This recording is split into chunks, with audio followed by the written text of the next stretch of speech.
For nearly 3 decades, a wall ran through the heart of Europe. It was not just a barrier of concrete and barbed wire. It was a line that divided families, cut through neighborhoods, and came to symbolize the broader division of an entire world between East and West, dictatorship and democracy, control and freedom.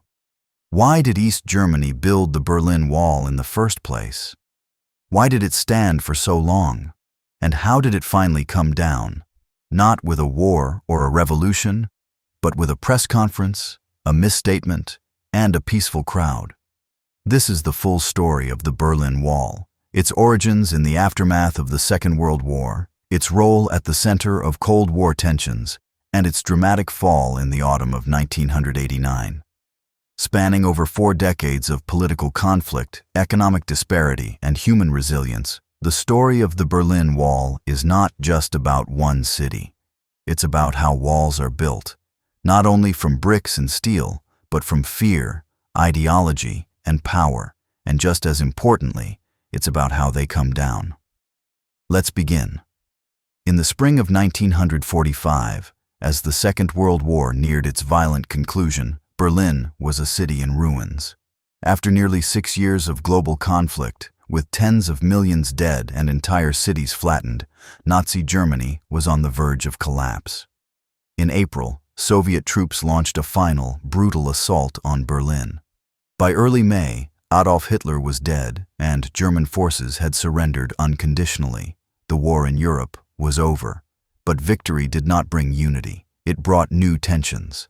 From the beginning of the war, the Allied powers, Britain, the United States, and the Soviet Union, had cooperated out of necessity to defeat a common enemy.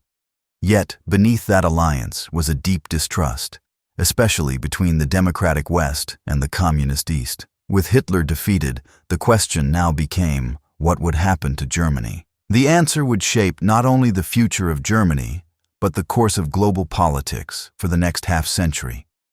In the summer of 1945, leaders from the Allied powers gathered in Potsdam, just outside Berlin, to decide how to manage post-war Europe. This was the Potsdam Conference, held in July and August.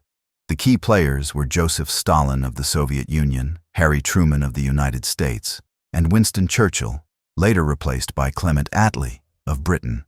At the time, Berlin was occupied by Soviet forces, but it had already been agreed that the city would be administered jointly by the victorious powers.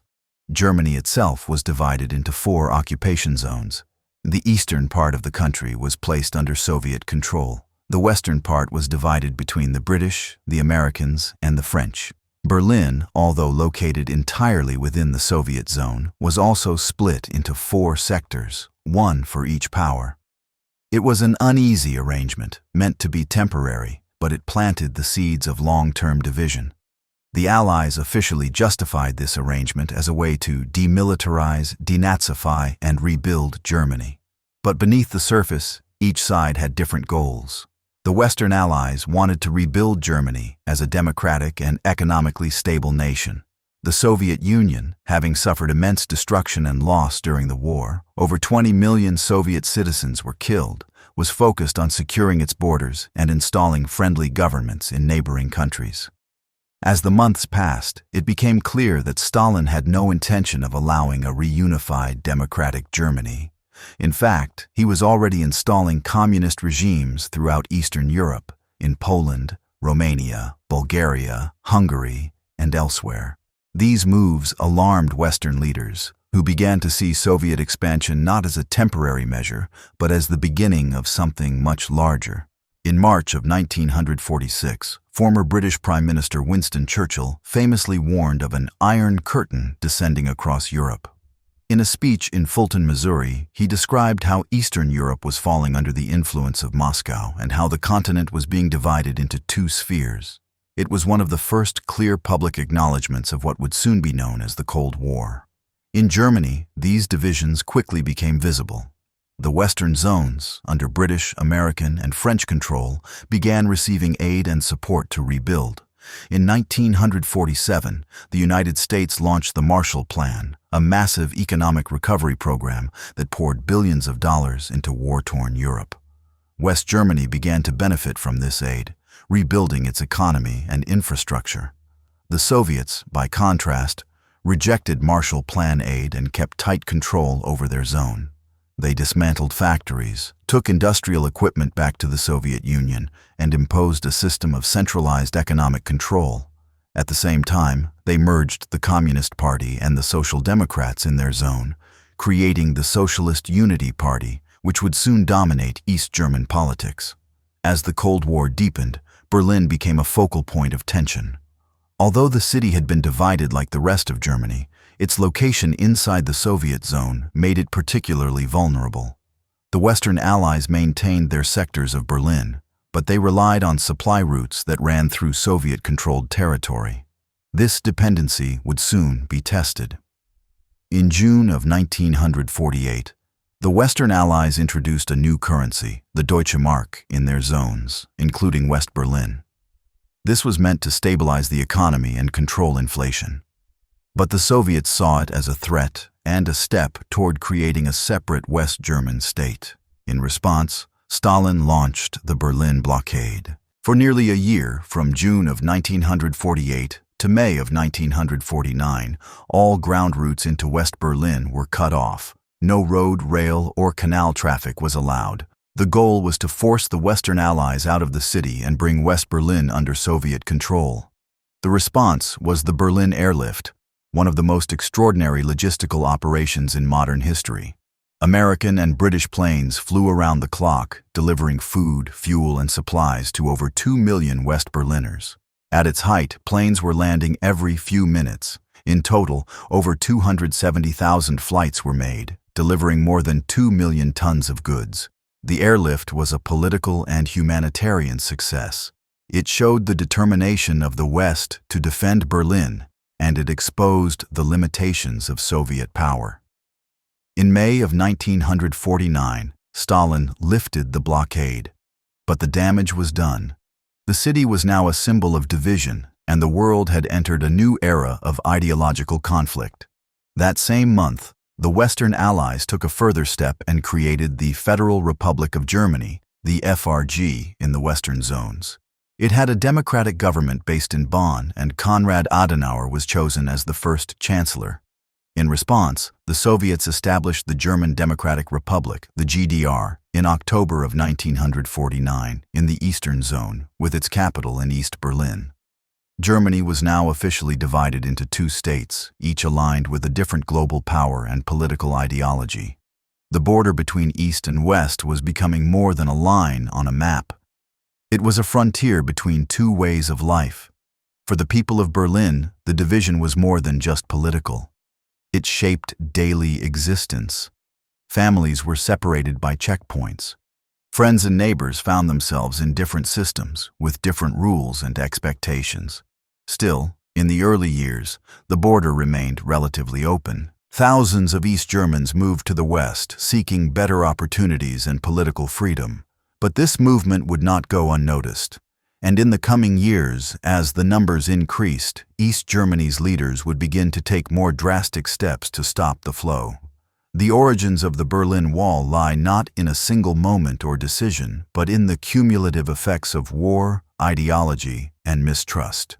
From the ashes of 1945, the lines of the Cold War were drawn. And Berlin, once the capital of a united Germany, became the focal point of a divided world. By the end of 1949, Germany was no longer a single country in recovery. It had become two separate states, each reflecting the ideologies of its occupying powers. This division was not simply a matter of political convenience. It was the formalization of a deep rift that had grown since the defeat of Nazi Germany and the onset of Cold War rivalry between the United States and the Soviet Union. The creation of the Federal Republic of Germany in the West and the German Democratic Republic in the East shaped the political landscape of Europe for the next 40 years. The Federal Republic of Germany, or FRG, was officially established on the 23rd of May, 1949. It emerged from the British, American, and French zones of occupation, which had gradually aligned their policies during the late 1940s. The path to this moment began with growing cooperation among the Western Allies, especially through joint economic programs like the Marshall Plan and the earlier Bizone Agreement between the American and British zones. The new West German constitution, known as the Basic Law, was carefully designed to prevent the rise of authoritarianism. It created a federal system with strong protections for individual rights and a clear separation of powers. The capital was established in Bonn, a relatively modest city chosen in part to emphasize that the FRG was a provisional government awaiting future reunification. Konrad Adenauer, a conservative statesman from the Christian Democratic Union, was elected as the first chancellor. At 73 years old, he brought experience, determination, and a clear pro-Western orientation. Adenauer believed firmly in aligning West Germany with Western Europe and the United States, and he prioritized economic stability, democratic institutions, and integration into international structures. Only a few months later, on the 7th of October, the Soviet Union responded with the formal creation of the German Democratic Republic, or GDR, in its zone of occupation. The GDR was founded not through democratic elections but through administrative decisions controlled by the ruling Socialist Unity Party, known as the SED. The party had been created in 1946 through the forced merger of the Communist Party and the Social Democratic Party within the Soviet zone, a merger that many viewed as coerced. Wilhelm Pieck became the GDR's first president, but the real power lay with the SED's general secretary, Walter Ulbricht. Ulbricht was a loyal Stalinist who had spent the war years in exile in Moscow. He was determined to build a socialist state modeled closely on the Soviet Union, complete with central planning, nationalized industries, and a tightly controlled one-party system. The creation of these two German states reflected the broader split in Europe. Each Germany saw itself as the legitimate successor of the pre-war German state, and each denied the other's legitimacy. The FRG refused to recognize the GDR and continued to claim sovereignty over all of Germany, including the East. For its part, the GDR declared itself the true representative of German workers and peasants and dismissed the West German government as a puppet of American imperialism. In daily life, the separation brought enormous changes. In the West, the FRG underwent a rapid economic transformation. Thanks to currency reform, foreign aid, and market-oriented policies, West Germany experienced what came to be called the Wirtschaftswunder, or economic miracle. Consumer goods returned to store shelves, factories reopened, unemployment fell. By the early 1950s, many West Germans were enjoying a level of prosperity that would have been unimaginable just a few years earlier. In contrast, the GDR struggled with economic challenges from the start. Under Soviet guidance, East Germany focused on heavy industry, collectivized agriculture, and central planning. The government seized private property, closed independent businesses, and placed most aspects of life under state control. The result was a system that achieved some early gains in industrial output, but failed to meet the needs and expectations of the population. Shortages of basic goods, housing problems, and wage inequalities persisted. Ideologically, the contrast was just as stark. The FRG built a liberal democracy with free elections, independent courts, and a lively press. Political parties flourished. Debate was open, even heated. In the GDR, political dissent was suppressed from the beginning. The SED ruled without opposition. Elections were staged, with pre-selected candidates and near-unanimous results. The press was censored. Schools taught Marxist-Leninist ideology, and loyalty to the party was required for advancement in any career. Religion became another dividing line. In the West, churches played a prominent role in public life and education. In the East, the GDR government discouraged religious participation and placed churches under surveillance. Many religious leaders were monitored or harassed. Still, both Protestant and Catholic communities continued to play quiet but important roles in East German society. One of the most striking effects of the division was on the city of Berlin. Though located entirely within East Germany, Berlin remained divided into 4 sectors, with the western sectors under British, American, and French control, and the eastern sector under Soviet administration.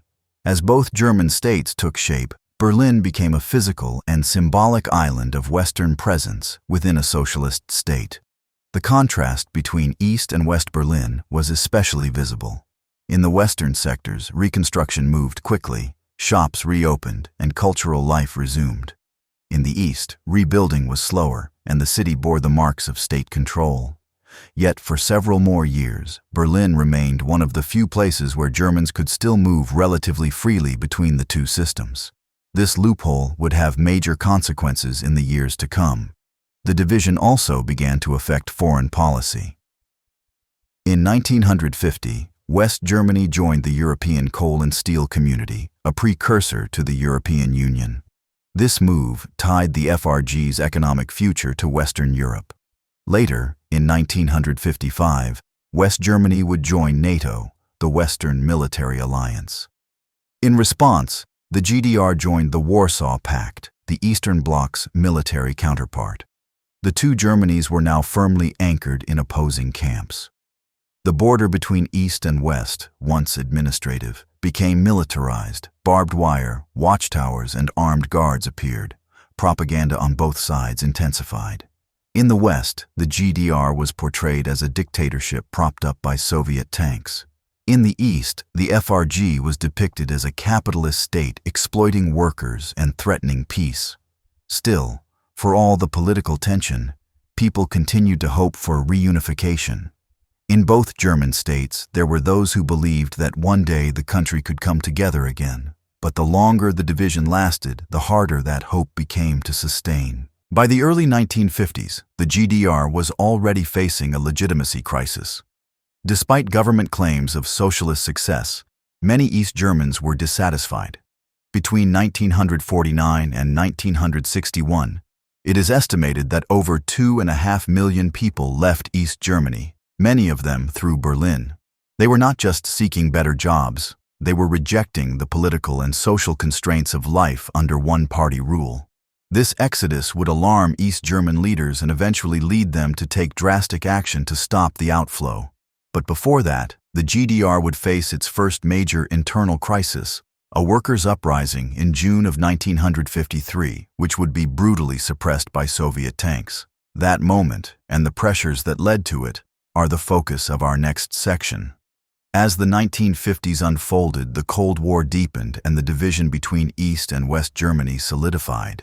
But while the political and ideological conflict played out on an international stage, its consequences were most visible on the ground, in the movement of people. Between the formation of the two German states in 1949 and the construction of the Berlin Wall in 1961, East Germany faced a growing crisis. Its citizens were leaving in massive numbers. This migration, mainly through Berlin, was not just an embarrassment to the East German regime. It was a threat to its survival. The roots of this exodus lay in the harsh realities of life in the German Democratic Republic. While the government promoted slogans of workers' unity and socialist progress, many East Germans were disillusioned. The economy remained tightly controlled and inefficient. Private enterprise had been all but eliminated. Wages were low, consumer goods were scarce, and political freedoms were nearly non-existent. The Socialist Unity Party, or SED, ruled with an iron grip, and the space for dissent was shrinking rapidly. At the same time, the contrast with West Germany grew sharper. The Federal Republic, aided by the Marshall Plan and guided by market-oriented reforms, was experiencing what would later be called the economic miracle. Jobs were plentiful, wages were rising, and democratic institutions were stabilizing. Radio broadcasts, letters, and personal visits offered East Germans glimpses of a different life, a life of opportunity, political freedom, and material abundance. And for those willing to take the risk, there was a way out. Berlin, still an open city, was the key. Though Germany as a whole had been divided, Berlin remained a shared zone, with its western sectors controlled by the Allies and its eastern sector under Soviet authority. This made it possible, at least in theory, for East Germans to cross into East Berlin and then simply walk into the West. From there, they could travel to West Germany and begin a new life. Between the early 1950s and the summer of 1961, More than 2.5 million East Germans did just that. Many were young and educated, doctors, engineers, skilled workers, and students. Their departure was not just a demographic loss, it was a severe blow to the East German economy and a public rejection of the socialist system. Walter Ulbricht and the SED leadership viewed the migration as a political emergency. One early sign of the regime's fragility came in June of 1953, when a wave of worker protests erupted across East Germany. It began with a strike by construction workers in East Berlin, who were angry about increased work quotas without corresponding pay increases. The strike quickly spread, turning into a broader expression of discontent with the government. Within days, demonstrations had broken out in over 500 towns and cities across the GDR. The East German police were unable to contain the unrest. The Soviet Union, unwilling to allow instability in its sphere of influence, responded with force. Tanks rolled into the streets of Berlin and other cities. Dozens of protesters were killed, and thousands were arrested. The uprising was crushed, but it exposed the deep dissatisfaction within East German society. It also confirmed to the SED leadership that only strict control could preserve their rule. In the years that followed, the East German government worked to tighten its grip. The Ministry for State Security, known as the Stasi, was expanded into one of the most pervasive surveillance organizations in the world. Informants were recruited from all sectors of society. Travel was restricted. Education and employment were tied to political loyalty.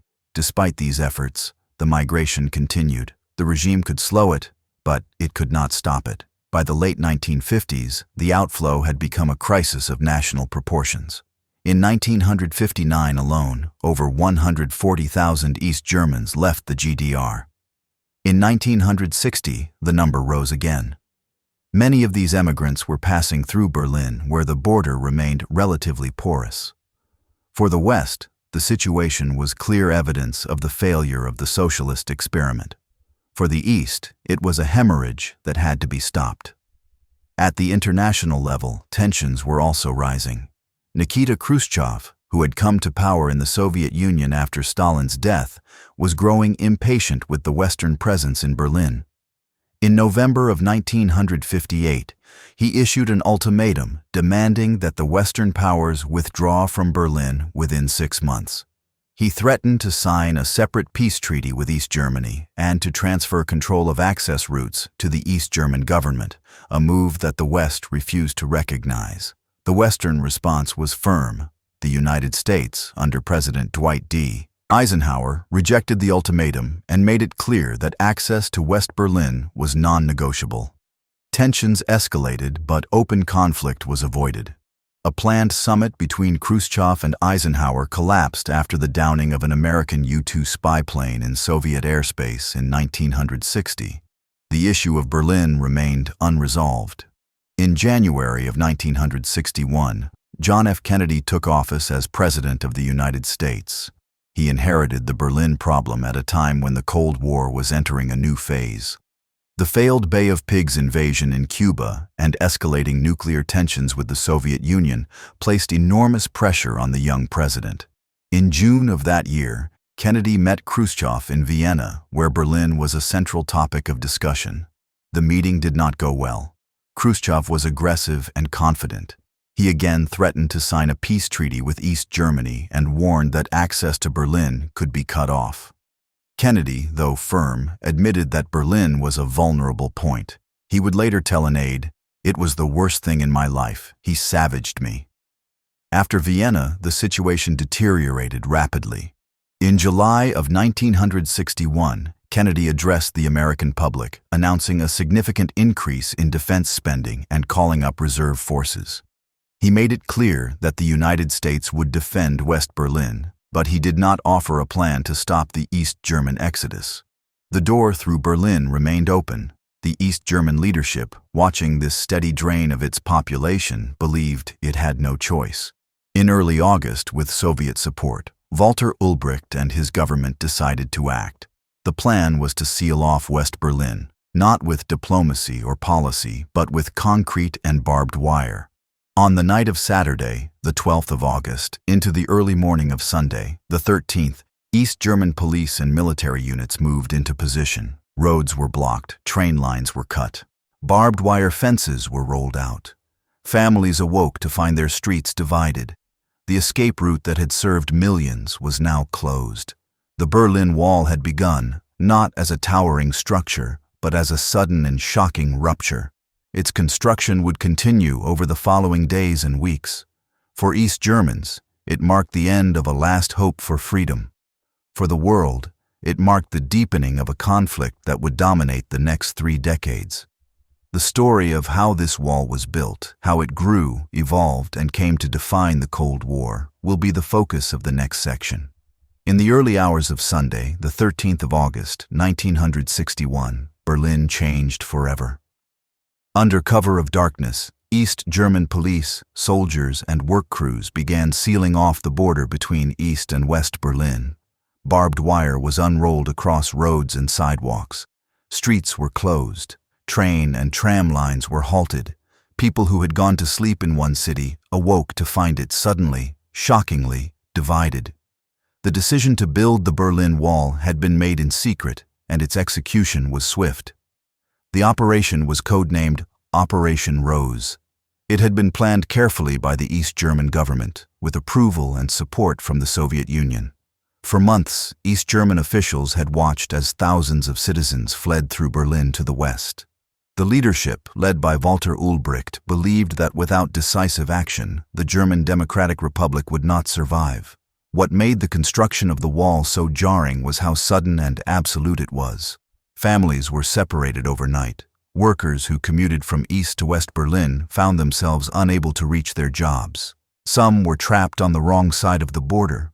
One moment, Berlin was a tense but open city. The next, it was cut in two.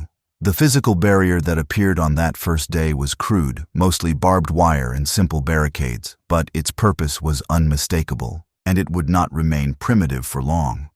In the following days, work crews began replacing the wire with concrete blocks. Streets were torn up. Buildings that straddled the border were sealed or demolished. Guard posts were installed. East German border guards were given orders to shoot anyone who tried to cross illegally. The world reacted with shock, but not with force. Western leaders, though outraged by the move, were careful not to provoke a military confrontation. President John F. Kennedy, who had taken office only months earlier, had made clear that the United States would defend West Berlin, but not interfere in the internal affairs of East Berlin. As long as access to West Berlin remained open and Western rights in the city were respected, the United States would not intervene militarily. In private, Kennedy reportedly said, "It's not a very nice solution, but a wall is a hell of a lot better than a war." His administration had been preparing for the possibility that the Soviets or East Germans would close the border. The scale and speed of the operation were surprising, but not entirely unexpected. And from the American point of view, the wall, though brutal, at least reduced the risk of a wider crisis. The Soviet leadership, under Nikita Khrushchev, was fully informed of the plan and supported it. For Khrushchev, the Berlin situation had become a political liability. The constant exodus from East Germany was undermining Soviet authority in Eastern Europe and providing ammunition to the West. By allowing the wall to be built, he aimed to stabilize the East German regime and solidify Soviet control over the Eastern Bloc. For West Berliners, the wall was a betrayal. In the days after its construction began, protests erupted throughout the city. West Berlin Mayor Willy Brandt called the wall a violation of human rights and appealed to the United States and other Western nations to take a stronger stand. Brandt, who would later become Chancellor of West Germany, became a vocal critic of the wall and a symbol of resistance to division. One of the most iconic responses came from American Vice President Lyndon B. Johnson, who visited West Berlin in late August to demonstrate American support. He was accompanied by retired General Lucius D. Clay, the man who had led the Berlin airlift over a decade earlier. Their presence reassured West Berliners that the United States remained committed to their security. The wall, however, continued to grow. What began as barbed wire soon became a complex system of fortifications. Over time, it evolved into a multi-layered border defense that included concrete walls, anti-vehicle trenches, guard towers, floodlights, and a so-called death strip, a cleared area between inner and outer walls where intruders could be seen and stopped immediately. The entire structure extended more than 100 kilometers around West Berlin, effectively encircling it. East German authorities justified the wall as a necessary defense against Western aggression and espionage. In state propaganda, it was called the anti-fascist protection rampart. But few East Germans were convinced. They understood the real reason. It was not to keep enemies out, but to keep citizens in. The human cost was immediate and devastating. In the first days after the border was closed, desperate individuals tried to escape before the barrier was fully secured. Some jumped from buildings near the dividing line, others cut through wire or crawled through narrow passages. A few made it across, many did not. One of the most tragic early deaths occurred on the 17th of August, 1962. Peter Fechter, an 18-year-old bricklayer, attempted to flee over the wall near Checkpoint Charlie. He was shot by East German guards and left to bleed in the death strip. Neither side intervened. West German police could not cross the border, and East German guards refused to assist. Fechter died in full view of the public, and his death became a symbol of the wall's cruelty. As months passed, the number of escape attempts slowed, but they never stopped entirely. People tunneled under the wall, flew over it in homemade balloons, or hid in vehicles. Some succeeded through ingenuity and courage. Others were killed trying. Each successful escape was a blow to the East German regime. Each death was a reminder of the wall's brutality. Despite its harshness, the wall did serve its intended purpose. The mass exodus from East Germany was effectively halted. The GDR stabilized, at least temporarily. The SED regime regained control and focused on consolidating power, strengthening its internal surveillance, and reinforcing the narrative that the wall was necessary for peace. In the West, Berlin became an even more prominent symbol of Cold War division. West Berlin, though isolated, was heavily supported by the United States and Western Europe. It became a showcase of Western democracy and prosperity, a stark contrast to the closed and controlled environment on the other side of the wall. The construction of the Berlin Wall marked a turning point in the Cold War. It was not just a physical barrier. It was a message to the world that the division of Germany and of Europe was no longer temporary. The Iron Curtain had become concrete. In the years following the construction of the Berlin Wall in August of 1961, the city of Berlin settled uneasily into its new reality. Streets that once connected neighborhoods became dead ends. Train lines that had previously linked the eastern and western parts of the city were severed. Families who had lived minutes apart were now worlds away. Yet over time, the people of Berlin on both sides of the wall found ways to live, to adapt, and even to resist. For West Berliners, life changed, but in many ways, it continued. The city remained a democratic outpost surrounded by East Germany, but supported heavily by the West. Its economy was sustained by subsidies from the Federal Republic of Germany, and its symbolic importance was reinforced by regular visits from Western leaders and cultural figures. Although physically isolated, West Berlin became a beacon of freedom, attracting artists, intellectuals, and young people drawn to its unique mix of tension and opportunity. Daily life in West Berlin had its challenges. The city was surrounded by an ideological and physical barrier, and any journey to or from West Germany required passage through East German territory. Trains and highways were monitored, and travel was subject to political agreements. Still, the West Berliners enjoyed freedoms unavailable to their counterparts in the East. They had access to uncensored newspapers, open political debate, and consumer goods that became symbols of affluence and choice. In contrast, life in East Berlin was defined by control. The Socialist Unity Party dictated nearly every aspect of public life, and the presence of the wall intensified the government's need to maintain authority.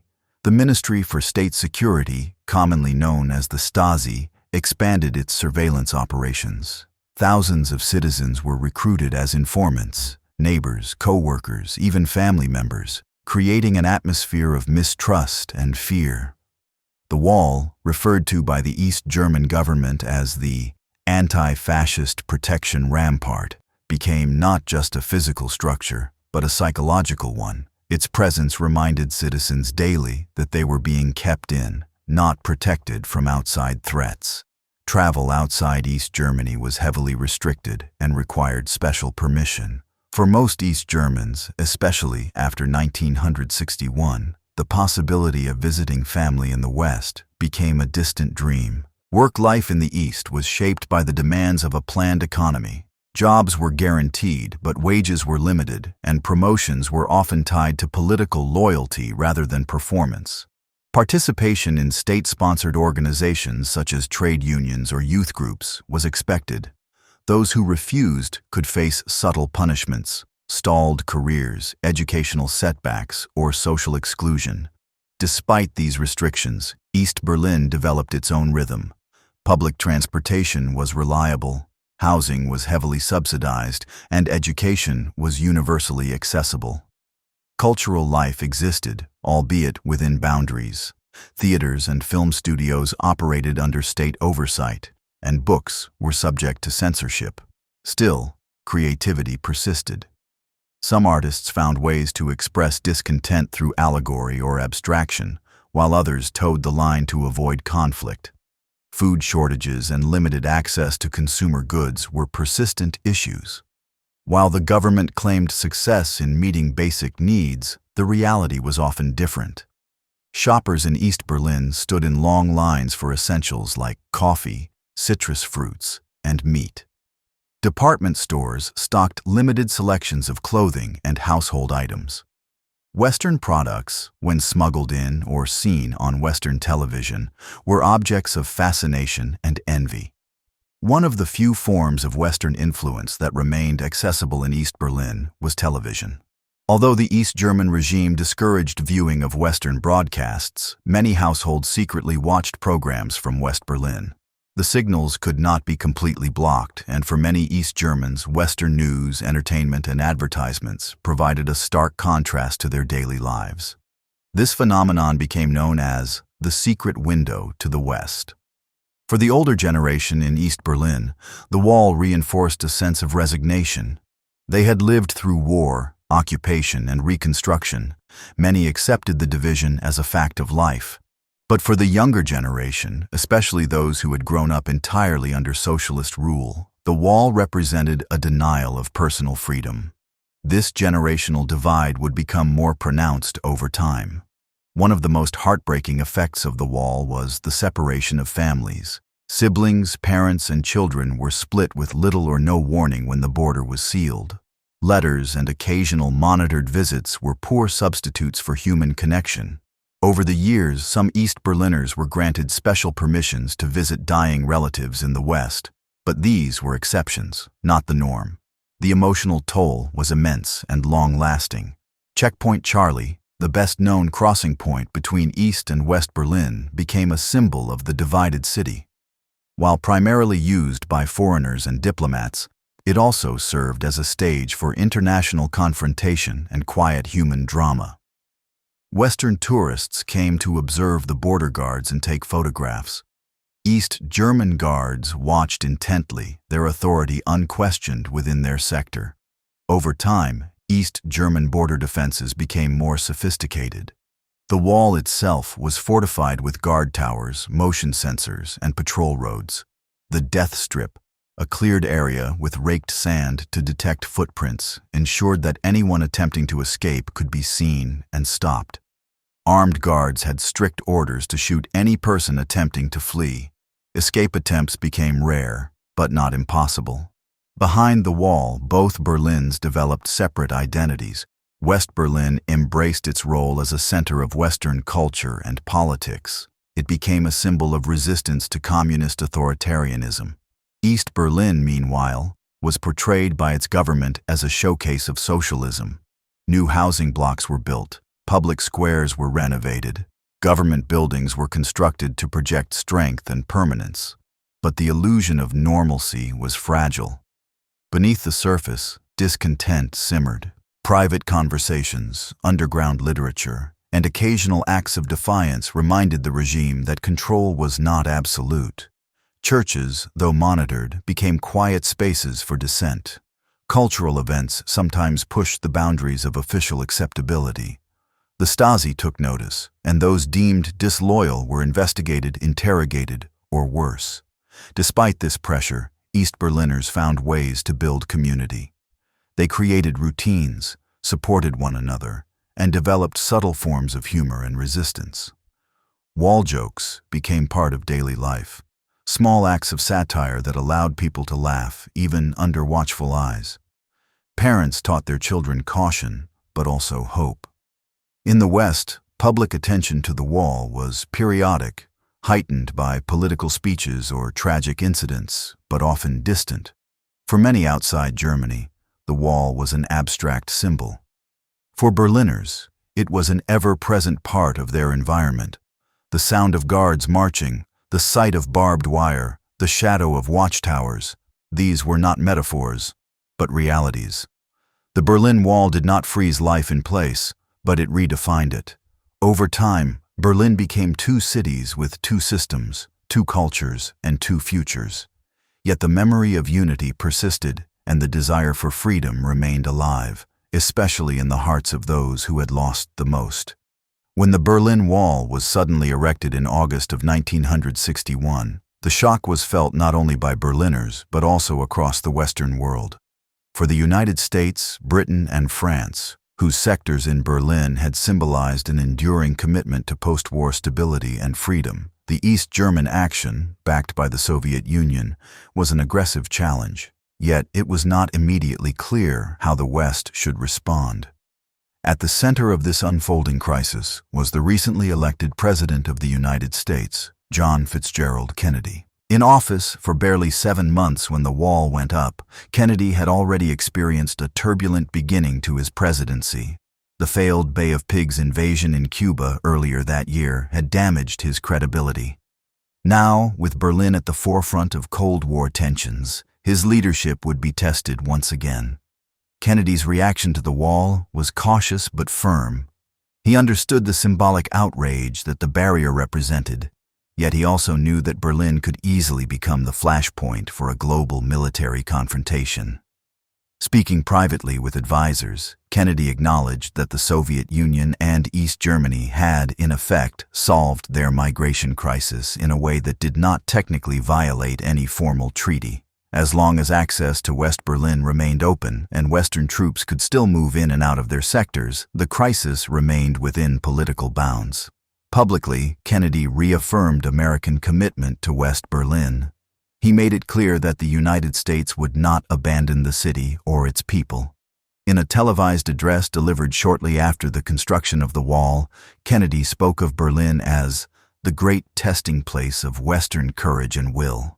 He warned that while the wall was a profound shock, it was not a reason for war. Instead, he emphasized the importance of patience, vigilance, and unity among Western allies. Actions followed these words. In late August of 1961, Vice President Lyndon Baines Johnson traveled to West Berlin as a show of solidarity. He was accompanied by General Lucius D. Clay, the retired commander of the Berlin Airlift and a respected figure among Berliners. Crowds gathered to cheer the American representatives, and the message was unmistakable. The United States was still present, still committed, and still watching. To back up this symbolic support with military strength, the Kennedy administration deployed additional troops to West Germany. A convoy of armored vehicles made a high-profile journey along the Autobahn to West Berlin, asserting the Allies' right of access. These moves were not offensive in nature, but they sent a clear signal to Moscow that any interference with Western rights in Berlin would meet resistance. Despite these reassurances, tension in Berlin remained dangerously high. The most dramatic confrontation came in October of 1961, just 2 months after the wall went up. At Checkpoint Charlie, the best-known crossing point between the American and Soviet sectors of Berlin, East German border guards began demanding that Western diplomats present identification before entering East Berlin. This move violated long-standing agreements that granted unrestricted movement to Allied personnel. The United States refused to comply. Over several days, the standoff escalated. American tanks were positioned on one side of the checkpoint. Soviet tanks appeared on the other. For 16 hours, the world watched as heavily armed vehicles stood muzzle to muzzle, just meters apart. Neither side wanted war, but neither wanted to back down. Eventually, through back-channel diplomacy and careful negotiation, both sides agreed to pull back their forces. The tanks withdrew, and a major crisis was narrowly avoided. Yet, the episode underscored how quickly Berlin could become the center of a global disaster. The wall might have frozen the movement of people, but it had not frozen the political danger. As the months passed, Kennedy continued to monitor the situation closely. He knew that a divided Berlin posed long-term risks, but he also understood the limitations of direct intervention. Instead of confronting the wall militarily, he chose to confront it rhetorically. His most memorable moment came on the 26th of June, 1963, when he traveled to West Berlin and delivered one of the most famous speeches of the Cold War. Standing before a massive crowd estimated at over 200,000 people, Kennedy expressed his admiration for the courage of Berliners. He declared, "All free men, wherever they may live, are citizens of Berlin, and therefore, as a free man, I take pride in the words, Ich bin ein Berliner." The phrase, "I am a Berliner," became an instant symbol of solidarity. The speech did not promise immediate change, nor did it offer a solution to the division. But it lifted spirits. It affirmed that the world had not forgotten Berlin, and that the United States still stood firm in defense of democratic ideals.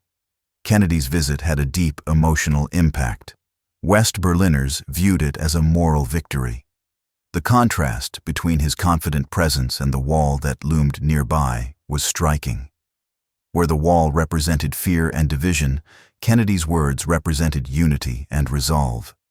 Behind the scenes, however, the wall remained a source of strategic discomfort for the West. Intelligence reports indicated that the GDR was continuing to fortify the border, expanding its security apparatus, and refining its system of surveillance and control. Escape attempts persisted, though at great risk. Western governments condemned the deaths of East Germans who tried to flee, but they had little power to change the situation without risking a wider war. In diplomatic circles, efforts to ease tensions continued. Meetings between American and Soviet officials focused on arms control and other global issues. But Berlin remained a point of friction. The Soviet Union maintained that the GDR was a sovereign state with the right to secure its borders. The West refused to recognize the legitimacy of the wall or the division of the city. Despite these disagreements, the threat of open conflict gradually lessened. The standoff at Checkpoint. Charlie had shown that both sides were willing to de-escalate when necessary. The presence of American, British, and French forces in West Berlin served as a deterrent, while the growing strength of NATO gave Western Europe a greater sense of security. In broader Cold War terms, the period between 1961 and 1963 marked a strategic recalibration. The Cuban Missile Crisis in October of 1962, a confrontation even more dangerous than Berlin, forced both the United States and the Soviet Union to consider the catastrophic risks of nuclear war. After that moment, both superpowers pursued more careful diplomacy. For Berlin, the early 1960s were years of adjustment. The wall remained, but the rules of the new status quo were slowly being understood. Kennedy's measured response had avoided war while reaffirming American commitment. His speech had inspired hope, even if the wall itself remained unshaken. Yet, even as the crisis subsided, the basic contradiction of Berlin endured. A modern city remained physically split by ideology. Concrete and steel divided not just streets, but families, aspirations, and ideas. That contradiction would not be resolved easily. But as more Berliners adapted to their new reality, others began to challenge it, not just with words, but with action. Despite the fear, despite the barbed wire, and despite the ever-watchful eyes of armed guards and surveillance networks, thousands of East Germans still believed that escape was possible. From the very first days after the Berlin Wall was built, ordinary people began risking everything, freedom, family, even their lives, to reach the West. Some fled on foot, some dug tunnels beneath the wall, Others flew over it in hot air balloons or zipped across it in modified vehicles. The methods were often inventive, always dangerous, and deeply revealing of the human spirit's refusal to accept confinement. The earliest escape attempts came just days after the wall's construction began in August of 1961. At that stage, the barrier was still hastily constructed, consisting largely of barbed wire and concrete blocks. People ran through gaps, jumped out of buildings along the border, or crawled through shallow holes. In one instance, a young woman threw her baby across the barbed wire to a crowd in West Berlin, then was pulled across herself. These acts were spontaneous, desperate, and highly visible. But as the wall became more fortified and the border regime more brutal, escape attempts required increasingly sophisticated planning. The East German government had made it clear that fleeing the country was a crime, one punishable by imprisonment or death. Border guards were instructed to shoot to kill, and yet people kept trying. One of the most infamous moments came in August of 1962 with the death of Peter Fechter, who was shot and left to die in the death strip after attempting to scale the wall. His cries for help lasted nearly an hour as East German guards refused to intervene, and Western authorities were powerless to act without crossing the border.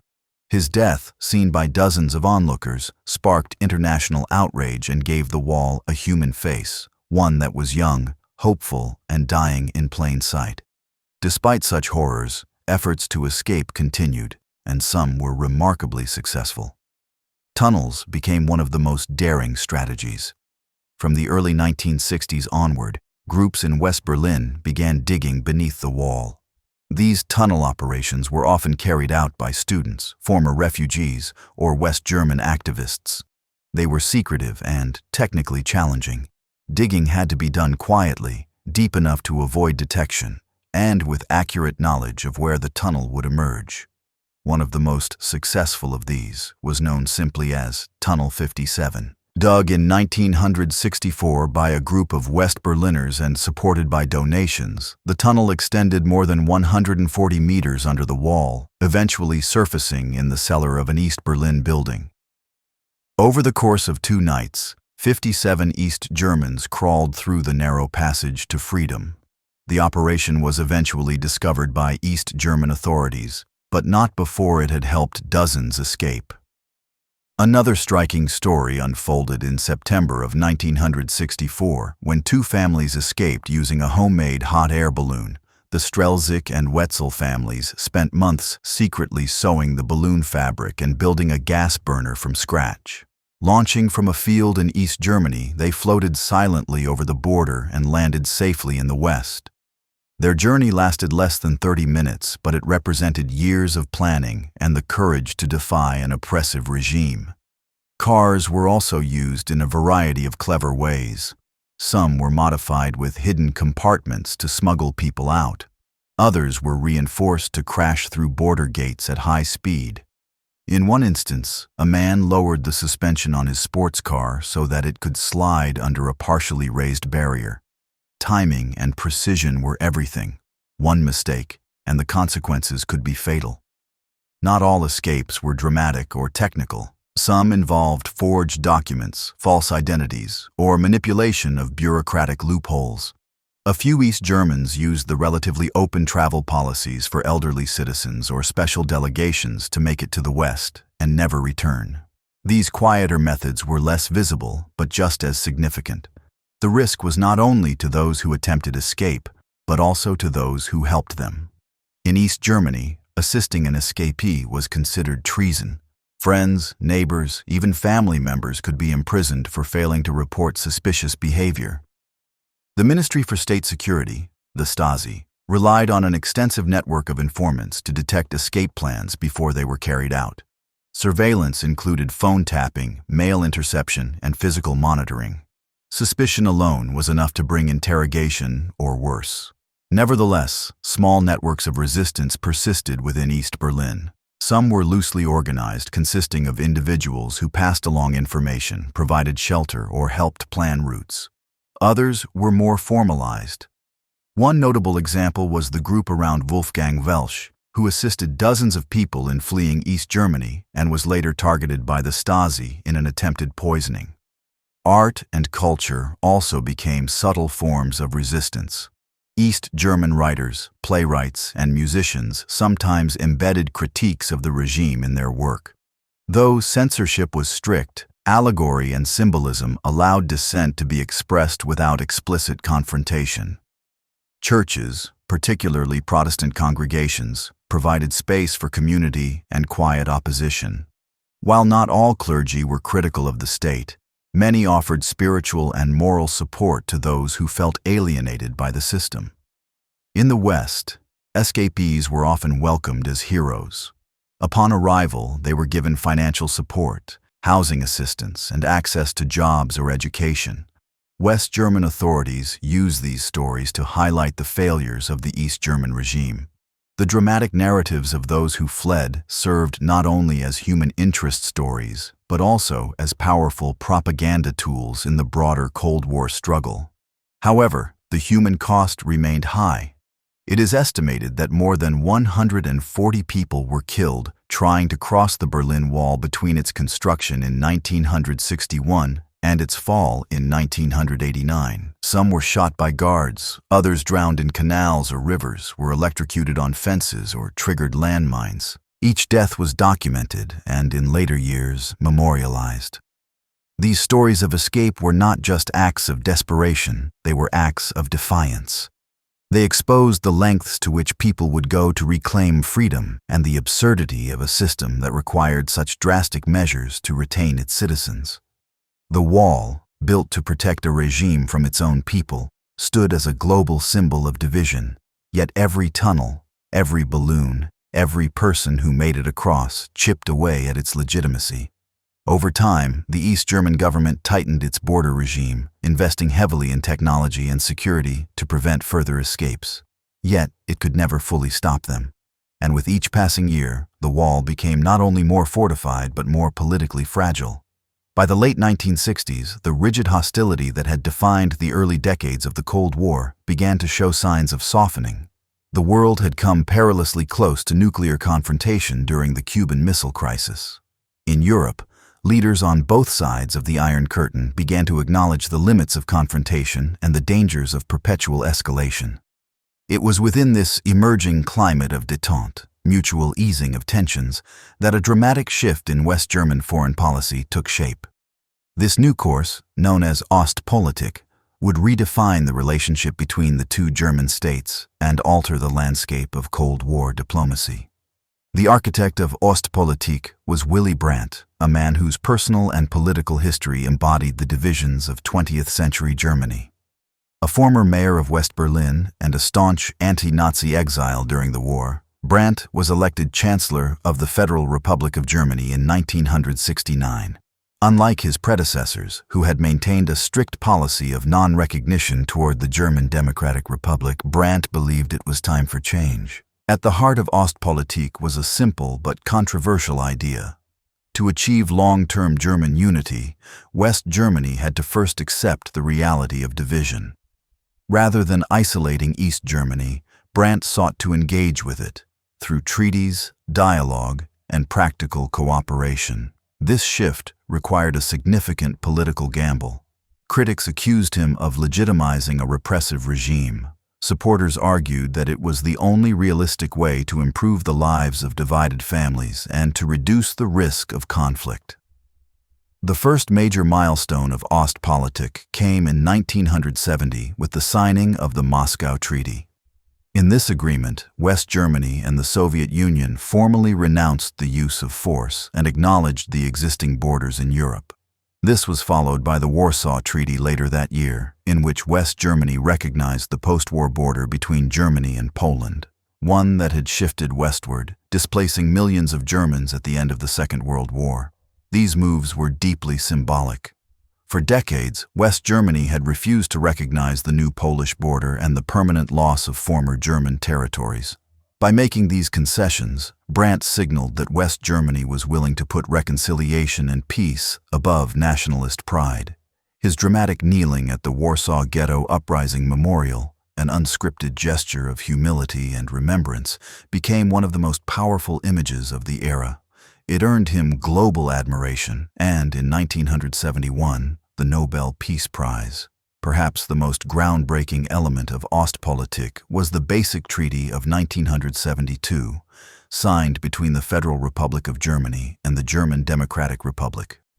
For the first time, both German states formally recognized each other's existence and agreed to establish permanent diplomatic missions. While the treaty carefully avoided using the term embassy to sidestep questions of sovereignty, it nonetheless marked a major step toward normalization. The Basic Treaty allowed for practical improvements in the lives of ordinary Germans. Telephone lines between East and West were re-established. Increased numbers of visitors were permitted to cross the border under certain conditions. Cultural and academic exchanges resumed. While the wall still stood firm, there were now limited windows through which East and West Berliners could peer, speak, and sometimes even meet. Within the context of the Cold War, Ostpolitik aligned with broader trends toward détente. In the United States, President Richard Nixon and his national security advisor Henry Kissinger were pursuing a policy of strategic arms limitation with the Soviet Union. The Helsinki Accords, signed in 1975 by 35 nations, including both German states, committed all parties to respect human rights and national borders. Although the language was often vague and enforcement mechanisms were weak, the accords provided dissidents in Eastern Europe with new rhetorical tools to challenge repression. Inside East Germany, the leadership of Erich Honecker, who had replaced Walter Ulbricht in 1971, welcomed Ostpolitik with strategic caution. Honecker was a committed hardliner, but he understood that economic cooperation with West Germany could offer valuable benefits. His government accepted West German loans, increased cross-border trade, and sought greater legitimacy on the world stage. Yet, even as diplomatic ties warmed, the GDR remained a police state. Surveillance intensified. Dissent was suppressed. The wall, and all it represented, remained intact. For many East Germans, Ostpolitik brought mixed emotions. On the one hand, it offered hope. Visits from West German relatives became more frequent, and the flow of information, though still restricted, was slightly more fluid. On the other hand, the deeper normalization between the two states seemed to confirm that division would be permanent. The dream of reunification, long held by many Germans on both sides, now seemed politically unrealistic. In West Germany, the policy was not without controversy. Conservative critics argued that Brandt's approach had compromised principles for the sake of appeasement. They feared that recognizing the GDR would weaken West Germany's claim to represent all Germans. Parliamentary debates were heated, and Brandt faced significant opposition. Yet the economic and diplomatic gains of Ostpolitik proved difficult to ignore. The West German economy continued to thrive, and the Federal Republic solidified its position as a respected member of the European Community and NATO. Meanwhile, its careful engagement with the East allowed it to act as a bridge between the superpowers, a role that gave Bonn increasing influence in international affairs. Cultural and academic exchanges between East and West German institutions also increased. Universities collaborated on joint research projects. Musicians and artists from both sides performed in carefully arranged events. These exchanges did not eliminate the underlying tensions, but they created new spaces for dialogue and understanding. In some cases, they allowed East Germans to witness, even briefly, an alternative vision of life beyond the wall. Still, the regime in East Berlin remained deeply wary of Western influence. The Stasi closely monitored all interactions with the West. East German citizens who expressed too much enthusiasm for Western culture or ideas were subjected to questioning, surveillance, or worse. Access to Western television and radio was tolerated in some areas and restricted in others. The GDR leadership understood that while Ostpolitik had economic and diplomatic advantages, it also carried ideological risks. By the end of the 1970s, the initial optimism of détente began to fade. The Soviet invasion of Afghanistan in 1979 and the election of Ronald Reagan in the United States marked a return to more confrontational Cold War rhetoric. Yet, the foundations laid by Ostpolitik had a lasting impact. It had not brought down the Berlin Wall. It had not ended the division of Germany, but it had shifted the conversation. Where once there was only hostility, there was now negotiation. Where once the wall had seemed like a permanent fixture, there was now a recognition that history could change, not through sudden revolution, but through persistent diplomacy and human connection. As Ostpolitik and international détente cautiously opened lines of communication between East and West in the 1970s, the East German government responded not with liberalization but with intensified control. While treaties and cultural exchanges gave the appearance of moderation, inside the German Democratic Republic, GDR, the ruling Socialist Unity Party, SED, was becoming increasingly obsessed with ideological conformity and internal stability. At the heart of this system stood the Ministry for State Security, commonly known as the Stasi. Created in the early days of the GDR in 1950, the Stasi had grown from a relatively modest security agency into one of the most invasive and sophisticated surveillance operations in the modern world. By the height of its power in the late 1970s and early 1980s, the Stasi employed tens of thousands of official staff and commanded a network of nearly 200,000 unofficial collaborators across East German society. The man who led the Stasi for over 3 decades was Erich Mielke. A staunch Stalinist and fierce loyalist to the East German regime, Mielke believed that the GDR could only survive by rooting out internal enemies, real or imagined. Under his leadership, the Stasi became a near omnipresent force in the daily lives of citizens. Its motto was blunt and chilling: to know everything.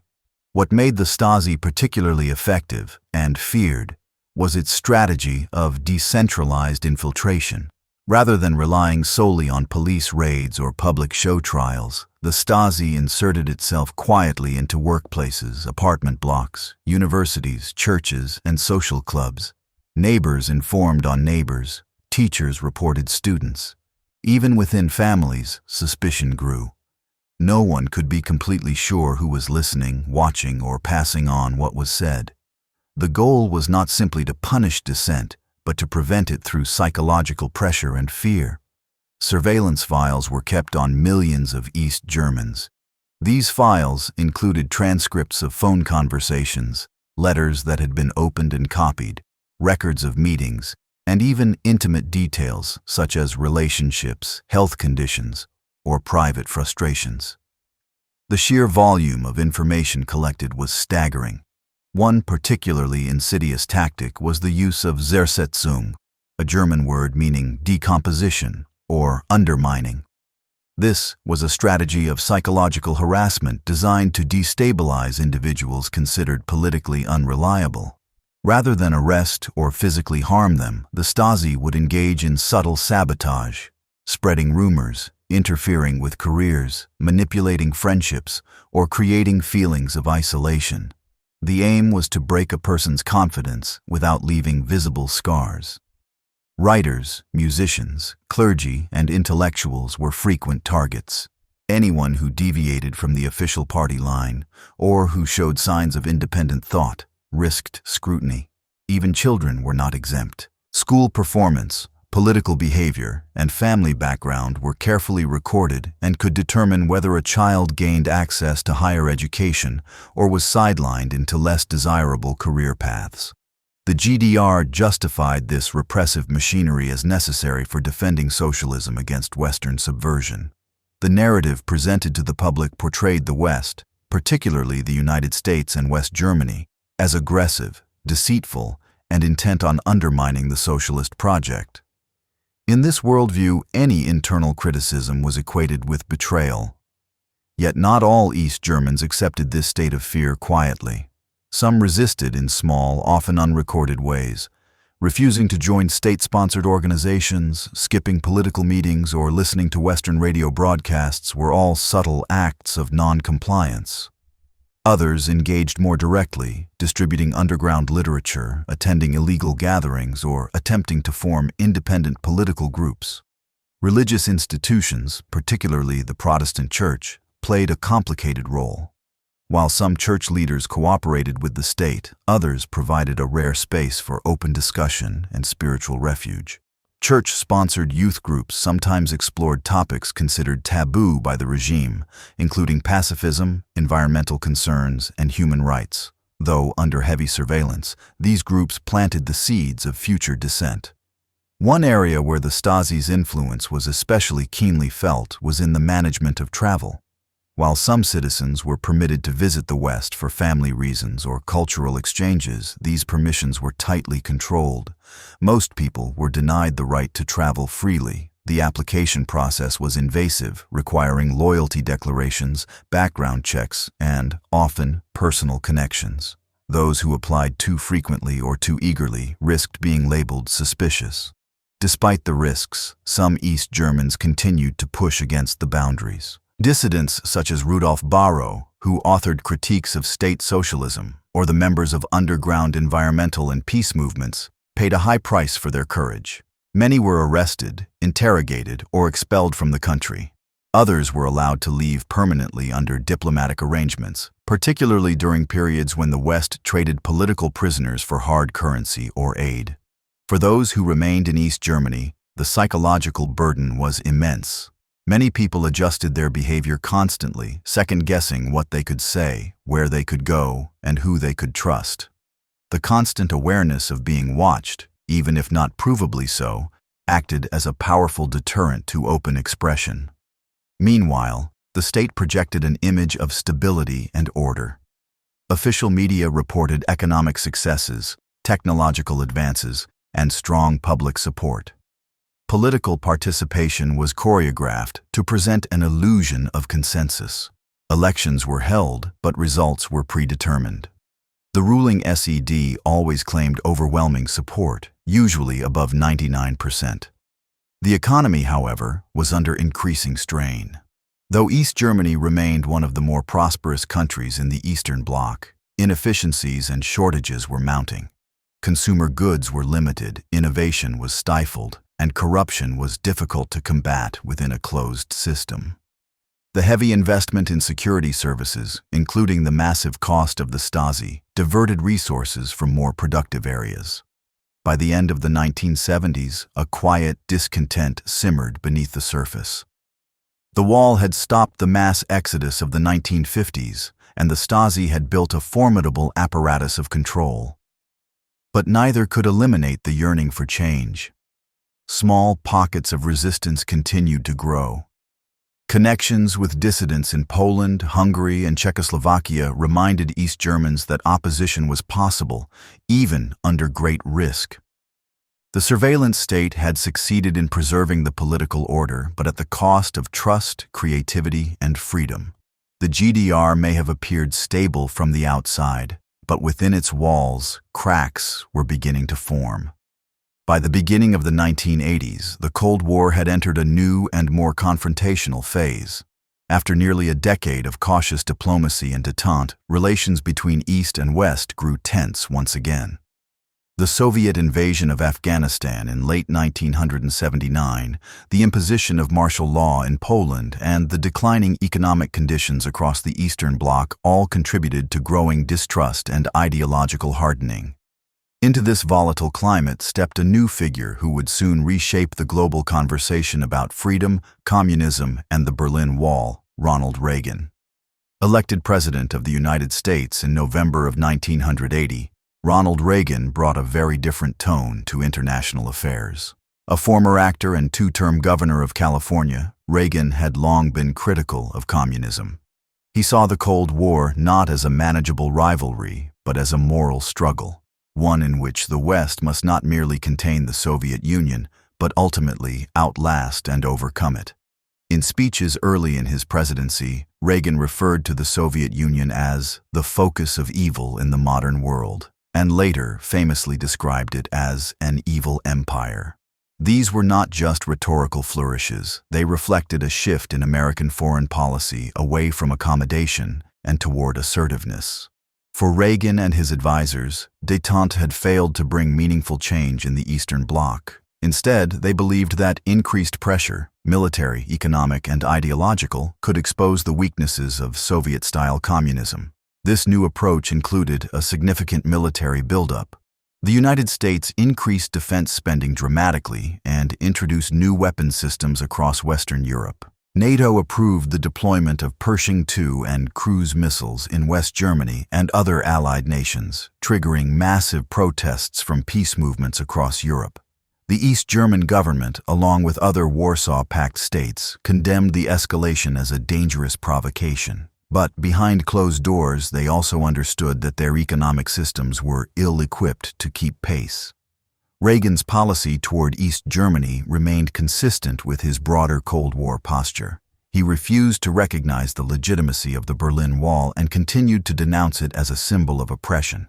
His administration expanded support for dissidents behind the Iron Curtain and promoted the dissemination of Western broadcasts and literature. Voice of America and Radio Free Europe reached millions of listeners in East Germany, offering uncensored news and alternative perspectives. One of the Reagan administration's core strategies was to exploit the structural weaknesses of communist economies.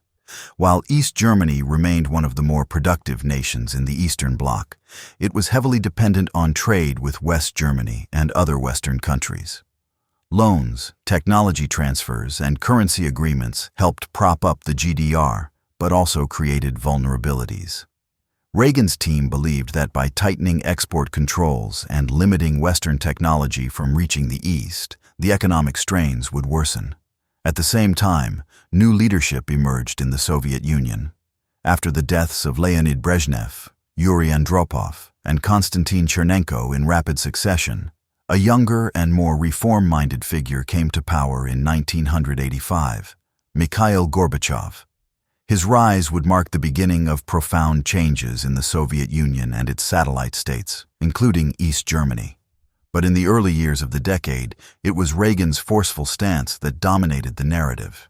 Nowhere was this more visible than in West Berlin. In June of 1982, Reagan visited Bonn, the capital of West Germany, and delivered remarks that reiterated American commitment to Europe's security. But it was his return visit in June of 1987 that captured global attention. Standing before the Brandenburg Gate with the Berlin Wall behind him, Reagan delivered one of the most iconic lines of the Cold War. "Mr. Gorbachev, tear down this wall." The speech, delivered in a calm and steady voice, echoed across the divided city. Though some of Reagan's advisors and even segments of the State Department had considered the phrase too provocative, Reagan insisted on keeping it. The line was directed at the Soviet leader, but it spoke to a deeper truth felt by many around the world, that the Berlin Wall had come to symbolize everything that was unjust about the division of Europe. The East German government dismissed the speech as imperialist propaganda, and state media largely ignored or distorted its content. Yet, the speech resonated widely. For many West Berliners, it reaffirmed their belief that the United States remained committed to their freedom. For those in the East who managed to hear or read about it, it became another quiet reminder that the world had not forgotten them. Beyond rhetoric, Reagan's administration also pursued arms control negotiations with the Soviet Union. While this may seem contradictory, it was part of a deliberate strategy. Reagan believed that the United States could negotiate from a position of strength. The signing of the Intermediate Range Nuclear Forces Treaty in December of 1987 marked a breakthrough. It was the first agreement to eliminate an entire category of nuclear weapons and required rigorous on-site inspections. For East Germany, located on the front line of this military divide, the treaty offered a measure of relief, even if it did not affect the wall directly. Meanwhile, the economic and social conditions within East Germany continued to erode. Although official statistics portrayed stability and growth, reality told a different story. Infrastructure was aging, productivity was stagnant, younger citizens were increasingly disillusioned, and many had lost faith in the promises of socialism. Travel restrictions, censorship, and constant surveillance continued to sap morale. Yet the East German leadership under Erich Honecker remained rigid. Honecker, in contrast to the reform-minded Gorbachev, clung to orthodox Marxist-Leninist principles and resisted change. He rejected calls for glasnost, openness, and perestroika, restructuring, labeling them dangerous, Western-influenced ideas. Instead, Honecker doubled down on ideological education, increased state control, and sought closer ties with other hardline regimes. This divergence between Moscow and East Berlin created growing tension. Gorbachev's reforms were widely covered in the Western press and quietly followed in the East. His message, that socialism could be renewed through transparency and reform, offered hope to many East Germans. But Honecker's refusal to embrace change made the contrast all the more glaring. By the end of the 1980s, East Germany found itself increasingly isolated, not just from the West, but also from the winds of change sweeping through the Eastern Bloc. While Poland, Hungary, and even the Soviet Union began experimenting with political and economic reforms, East Germany remained firmly in the grip of its authoritarian model. The early 1980s thus marked a critical turning point. Reagan's challenge had re-energized Western moral clarity. Gorbachev's ascent introduced reformist ideas into the heart of the Eastern Bloc, and the East German regime, stubborn and inflexible, stood like a relic of a vanishing era. The wall still stood, but its foundations, economic, political, and moral, were beginning to crack. By the mid to late 1980s, the German Democratic Republic, long regarded as the most economically successful state in the Eastern Bloc, began to show unmistakable signs of decay. While the government of Erich Honecker continued to claim the superiority of socialism over capitalism, the everyday experience of East German citizens told a different story. Crumbling infrastructure, stagnant productivity, growing shortages, and mounting national debt placed increasing strain on a system that had already reached the limits of central planning. Beneath the surface of stability, the East German economy was quietly but steadily collapsing. To understand this decline, it is important to look back at the GDR's earlier decades. In the post-war years, East Germany had industrialized rapidly.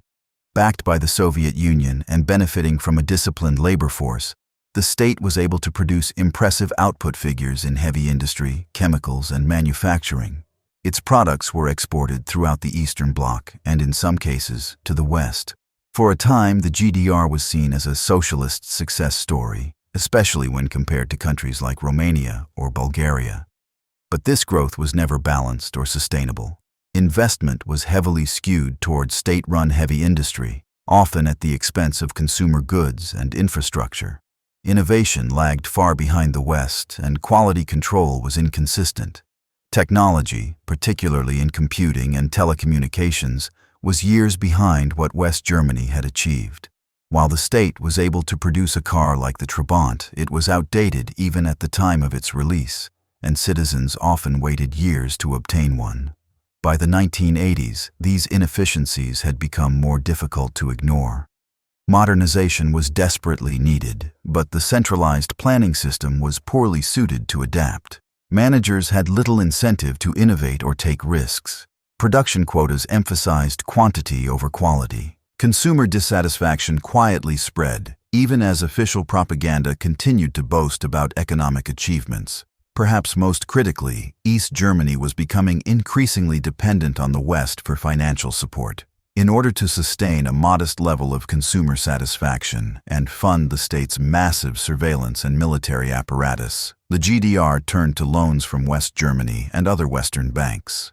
These loans provided hard currency, crucial for importing food, medicine, and technology, but they came at a cost. By the late 1980s, East Germany's debt to Western creditors had grown significantly. While precise figures were not made public at the time, it is now known that the GDR owed tens of billions of Western Deutsche Marks. Interest payments consumed a large portion of export earnings, and new borrowing became more difficult. At the same time, many of the goods the GDR sold abroad were losing competitiveness.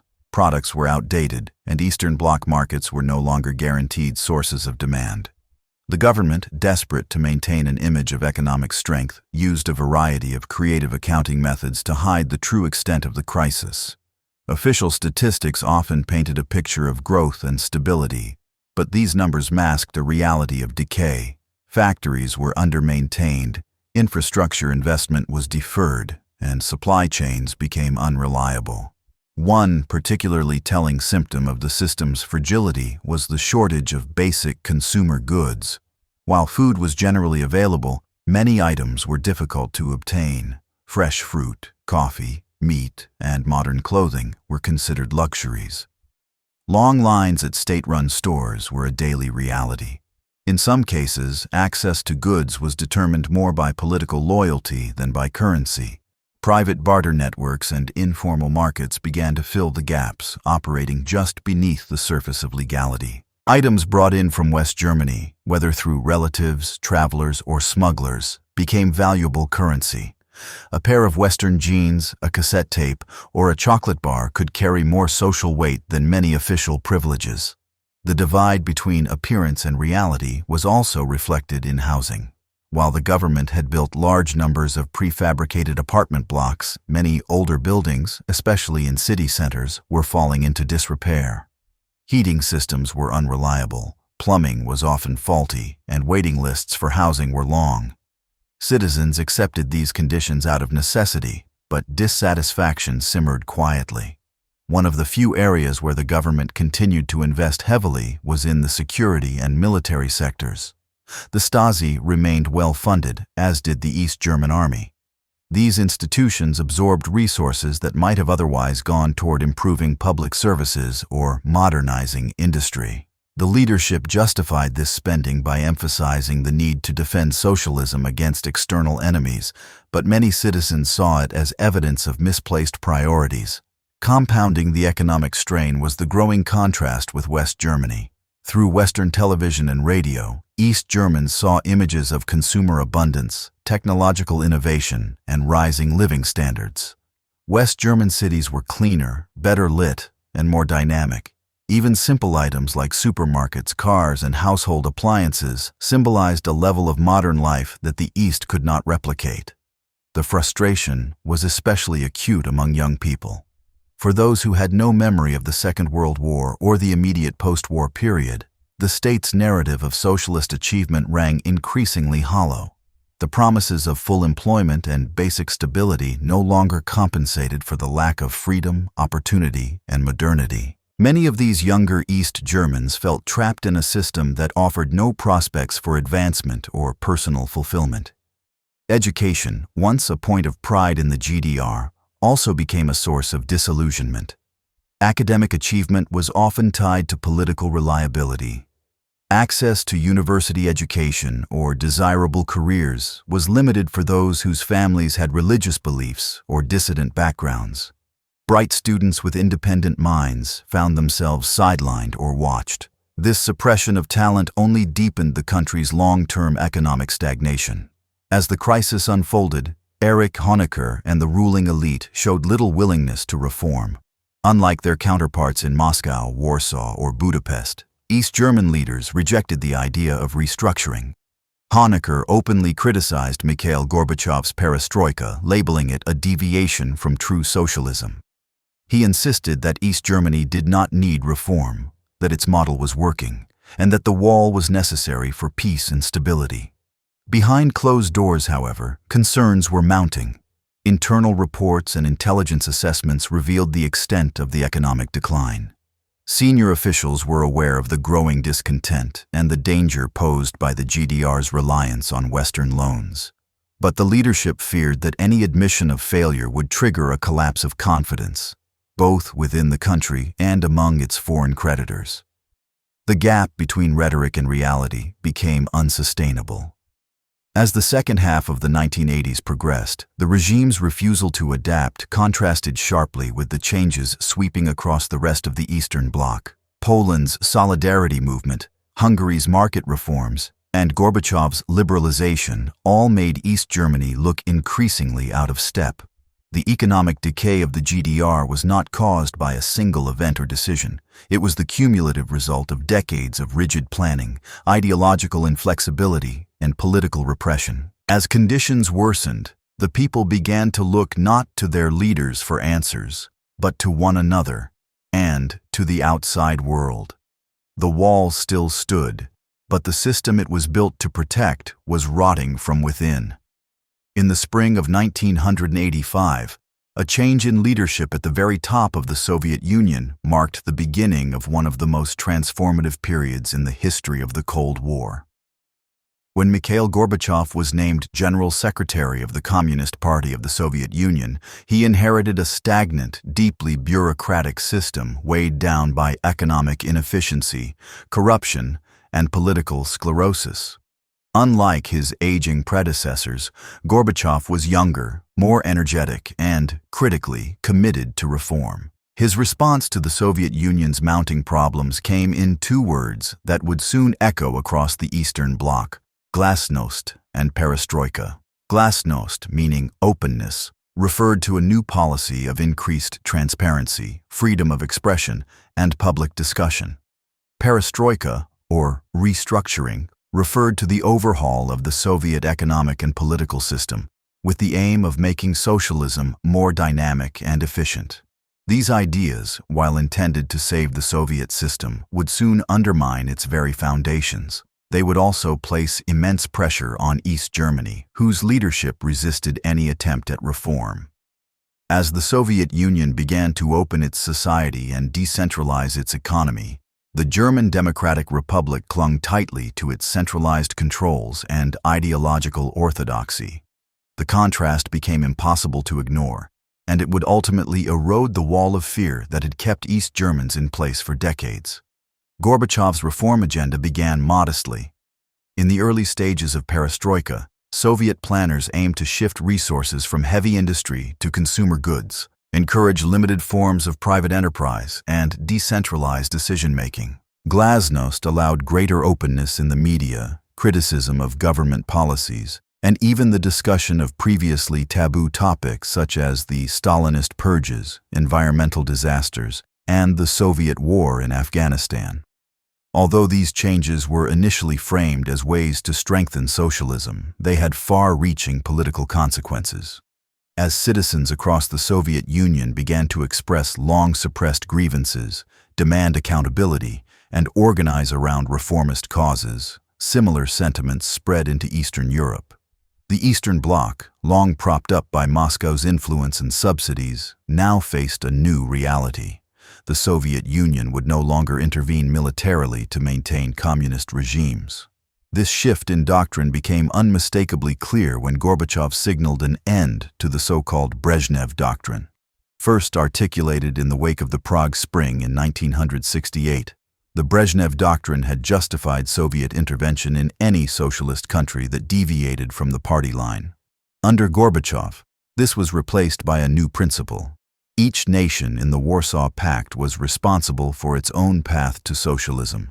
This meant that if a satellite state collapsed or chose reform, Moscow would not send in tanks. For the East German regime, this was alarming news.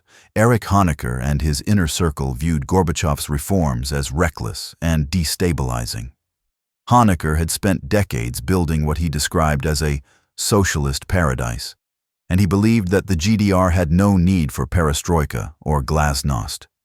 The East German leadership controlled the media tightly, refused to permit open debate, and doubled down on surveillance and party loyalty.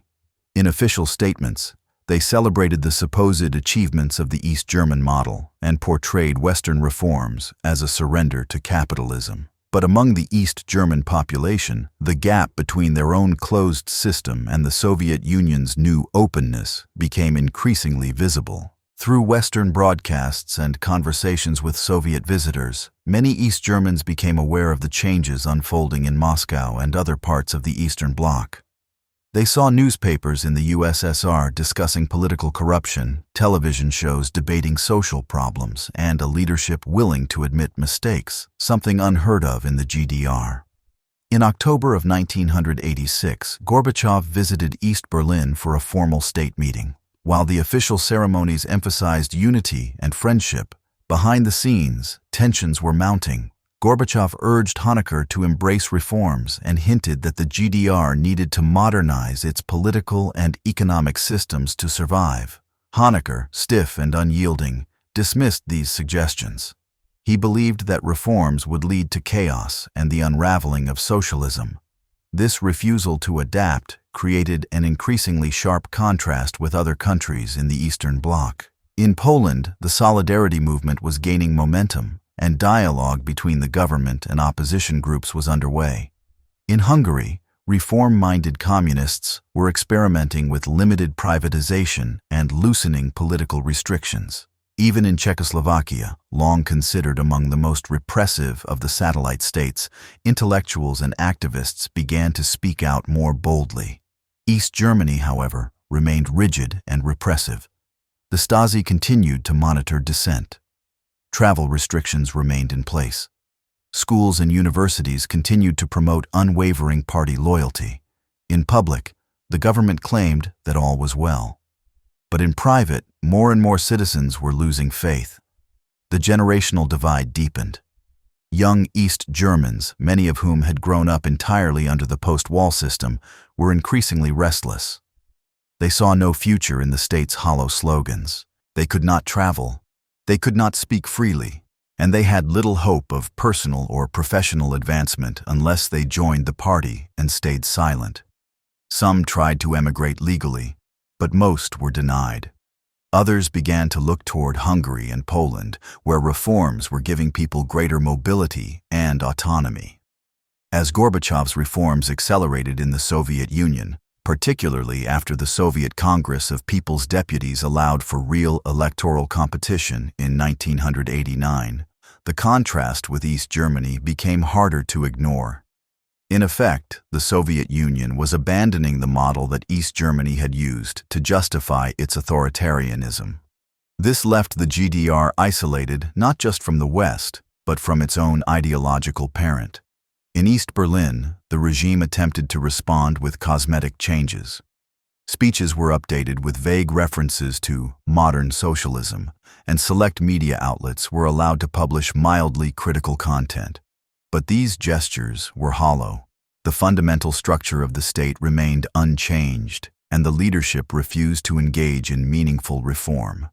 Gorbachev, meanwhile, was becoming a popular figure not only in the West, where he was praised for reducing nuclear tensions and introducing political pluralism, but also among reformers and dissidents throughout Eastern Europe.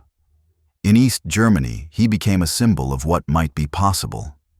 Protesters would later chant his name during demonstrations, urging their leaders to follow his example. Perhaps the clearest sign of the growing disconnect came during Gorbachev's visit to East Berlin in October of 1989 to mark the 40th anniversary of the founding of the GDR. By that time, protests were already spreading across East German cities.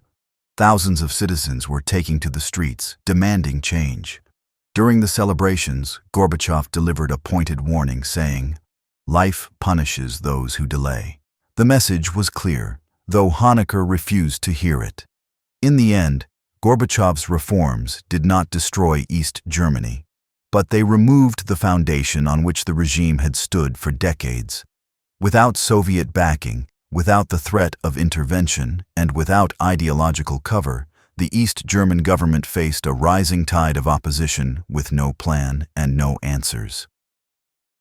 By the late 1980s, it was becoming increasingly clear that the Eastern Bloc was no longer a monolithic front. The grip of communist regimes across Central and Eastern Europe was weakening, not because of invasion or force, but through grassroots movements, economic reform, and political daring. Among the first to initiate this chain reaction were two countries whose histories of resistance to Soviet control had long simmered beneath the surface: Poland and Hungary. Poland's path to transformation had begun years earlier. The Solidarity movement, founded in the Gdansk shipyards in 1980 by Lech Wałęsa and other workers, was the first independent trade union in the Eastern Bloc. It quickly grew into a broad social and political movement demanding greater rights, transparency, and reform. Though martial law was imposed in Poland in the early 1980s to crush solidarity, the ideas it represented continued to circulate. By 1988, Poland's economic crisis was undeniable. Strikes re-emerged, inflation soared, and the government could no longer ignore the rising tide of public dissatisfaction. In early 1989, under growing pressure and aware of Moscow's new non-intervention stance under Gorbachev, the Polish Communist Party entered into negotiations with Solidarity in what became known as the Round Table Talks. These talks were unprecedented. For the first time in the history of the Eastern Bloc, a communist regime sat down as equals with opposition figures to discuss political reform. The result was a remarkable compromise. Solidarity would be legalized and semi-free elections would be held. In June of 1989, those elections delivered a stunning result. Though the Communists retained control of some key institutions, Solidarity won nearly all the contested seats in parliament. A non-communist-led coalition government followed soon after. This moment in Poland sent shockwaves through East Germany. For decades, the SED had portrayed any deviation from socialism as dangerous and illegitimate. But now, Poland had shown that peaceful negotiation and democratic participation were possible, and that the Soviet Union would not intervene. Many East Germans watched these developments with growing hope and curiosity. Even more directly consequential for East Germany was what unfolded in Hungary. Like Poland, Hungary had a history of resistance. The uprising of 1956 had been brutally suppressed by Soviet tanks, but the memory of defiance had never fully disappeared. By the late 1980s, a group of reform-minded communists within Hungary's ruling Socialist Workers' Party began to implement real changes. Under leaders like Miklós Nemeth and Imre Pozsgai, Hungary began experimenting with limited market reforms and political liberalization. In May of 1989, Hungary took a dramatic and symbolic step. It began dismantling its border fence with Austria. This fence had long been a physical part of the Iron Curtain, separating East and West. The removal of this barrier was more than a technical repair. It was a political message. Hungary was no longer willing to serve as a jailer for the Eastern Bloc. Initially, Hungarian leaders assured East Germany that this was not an open invitation for mass migration. But it did not take long for East Germans to interpret the move as just that. Thousands of East German tourists, permitted to travel to Hungary for summer holidays, began to take advantage of the newly relaxed border. From Hungary, they made their way into Austria and then to West Germany, bypassing the Berlin Wall entirely. What followed became known as the Pan-European Picnic. On the 19th of August, 1989, Hungarian activists and Austrian officials organized a symbolic event near the town of Sopron. For a few hours, the border gate between the two countries was opened. Several hundred East Germans used the opportunity to escape. Though it was not officially sanctioned, Hungarian border guards did not stop them. This moment marked the first real breach in the Iron Curtain since its creation. The exodus accelerated. By September, thousands of East Germans were pouring into Hungary, overwhelming the East German consulates in Budapest and the West German embassies in Prague and Warsaw. Many sought asylum, demanding that they be allowed to travel freely to the West. East Germany's government, led by Erich Honecker, was furious. The regime accused Hungary of betrayal and closed its border with Hungary to stop the flow. But it was too late. What had begun as a trickle became a flood. West German diplomats, working with their Eastern counterparts, negotiated the release of asylum seekers stuck in embassies across the Eastern Bloc. When trains carrying these East Germans back to West Germany passed through East German territory, crowds of supporters gathered at the stations to cheer them on. Others attempted to climb aboard. The regime responded with arrests and police violence, but this only fueled the outrage. The impact of these events on the East German population was profound. The escape through Hungary and Czechoslovakia revealed a critical truth. The wall was not impenetrable. There were now other routes to freedom, and the state's narrative of control was unraveling. This realization emboldened citizens who had long felt powerless.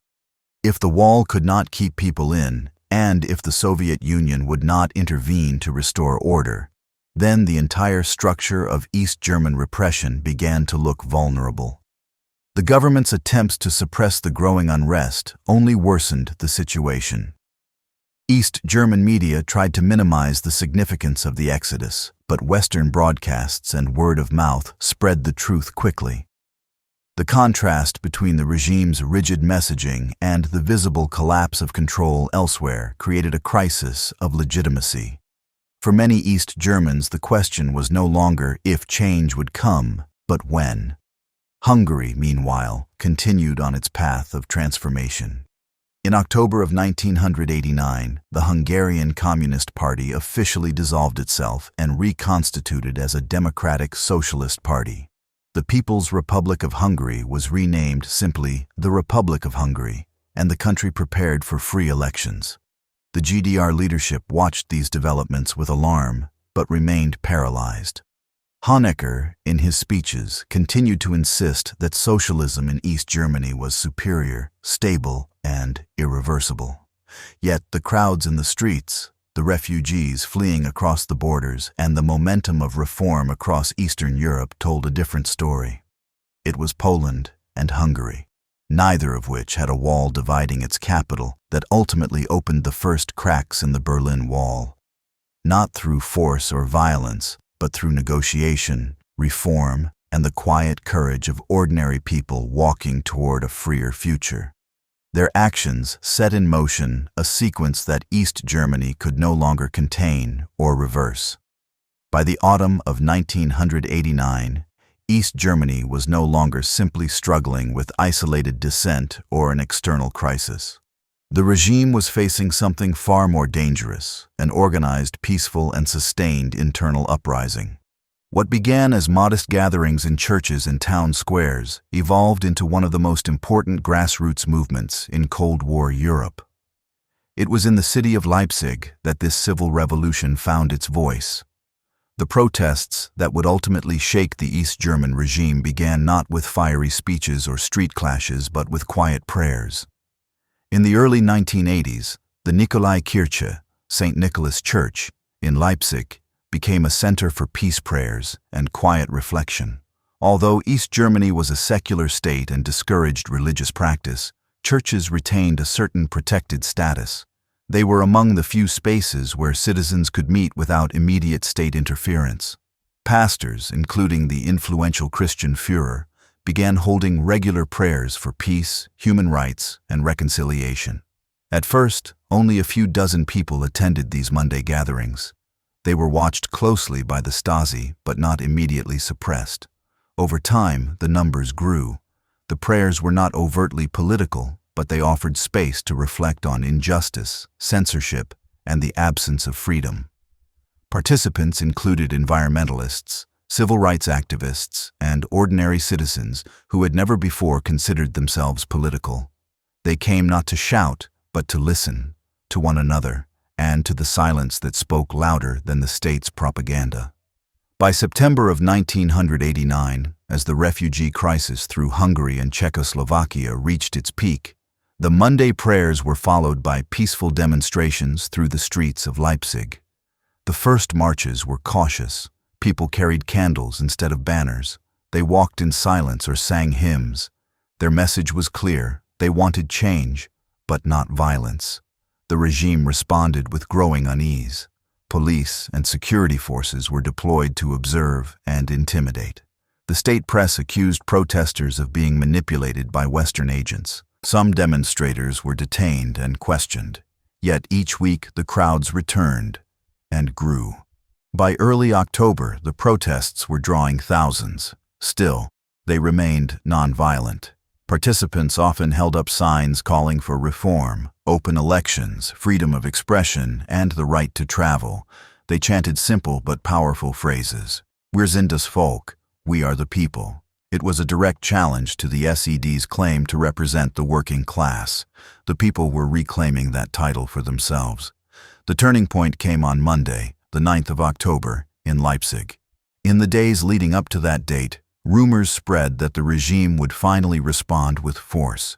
The memory of the Tiananmen Square massacre in Beijing earlier that year haunted the movement. Many feared that East German authorities, emboldened by decades of unchallenged control, would deploy tanks or open fire. The city was tense. Hospitals were quietly instructed to prepare for mass casualties.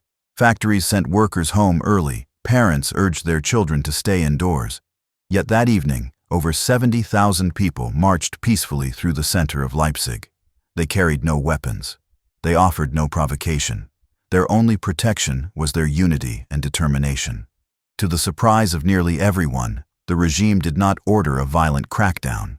Security forces were present but held back. It was a pivotal moment.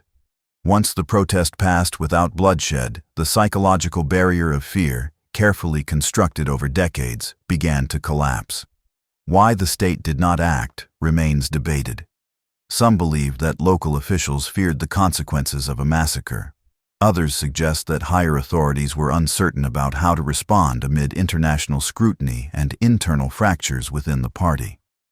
What is clear is that restraint, whether intentional or accidental, allowed the movement to gain unstoppable momentum. In the following weeks, the Monday demonstrations continued and spread. By mid-October, similar protests were erupting in other cities, including Dresden, Halle, Magdeburg, and eventually East Berlin. The number of participants grew into the hundreds of thousands. Each demonstration strengthened the sense that change was not only possible, but inevitable.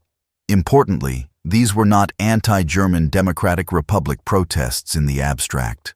Many demonstrators expressed pride in their country and wanted to see it reformed, not erased. They demanded accountability from their leaders, access to information, the right to assemble, and the right to speak freely. Their goal was not chaos, but dignity. The East German leadership, however, was paralyzed.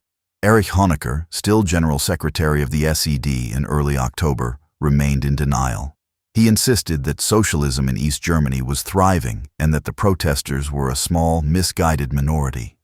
Even as embassies were overwhelmed by citizens trying to flee and public discontent reached record levels, Honecker refused to engage with reality.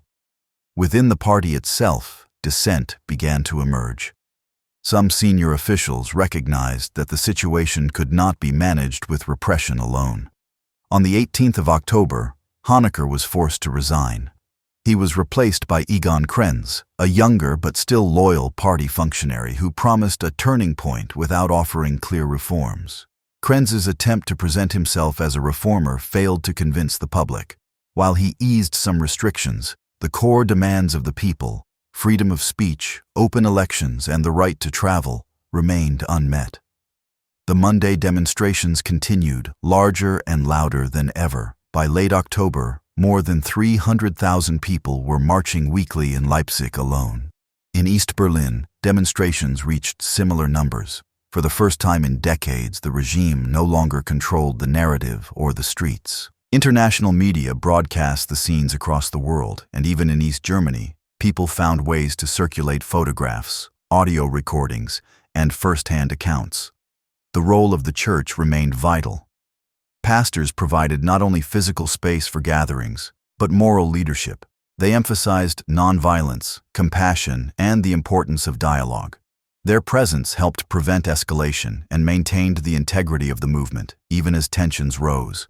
Meanwhile, artists, musicians, and intellectuals joined the cause. Writers who had once been silenced began speaking publicly.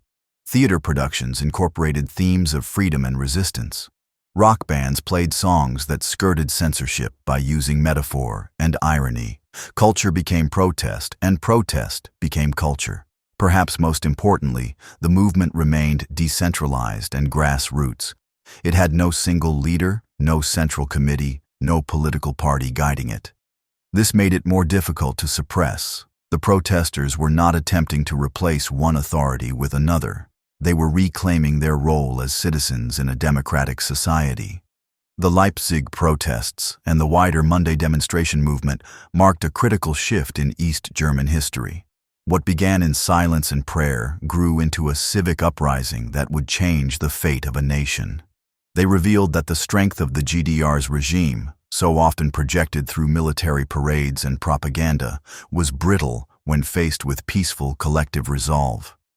By mid-October of 1989, the East German state stood at a historic crossroads. A wave of peaceful protests had swept across the country. Week after week, in city after city, hundreds of thousands of East Germans gathered in the streets to demand change.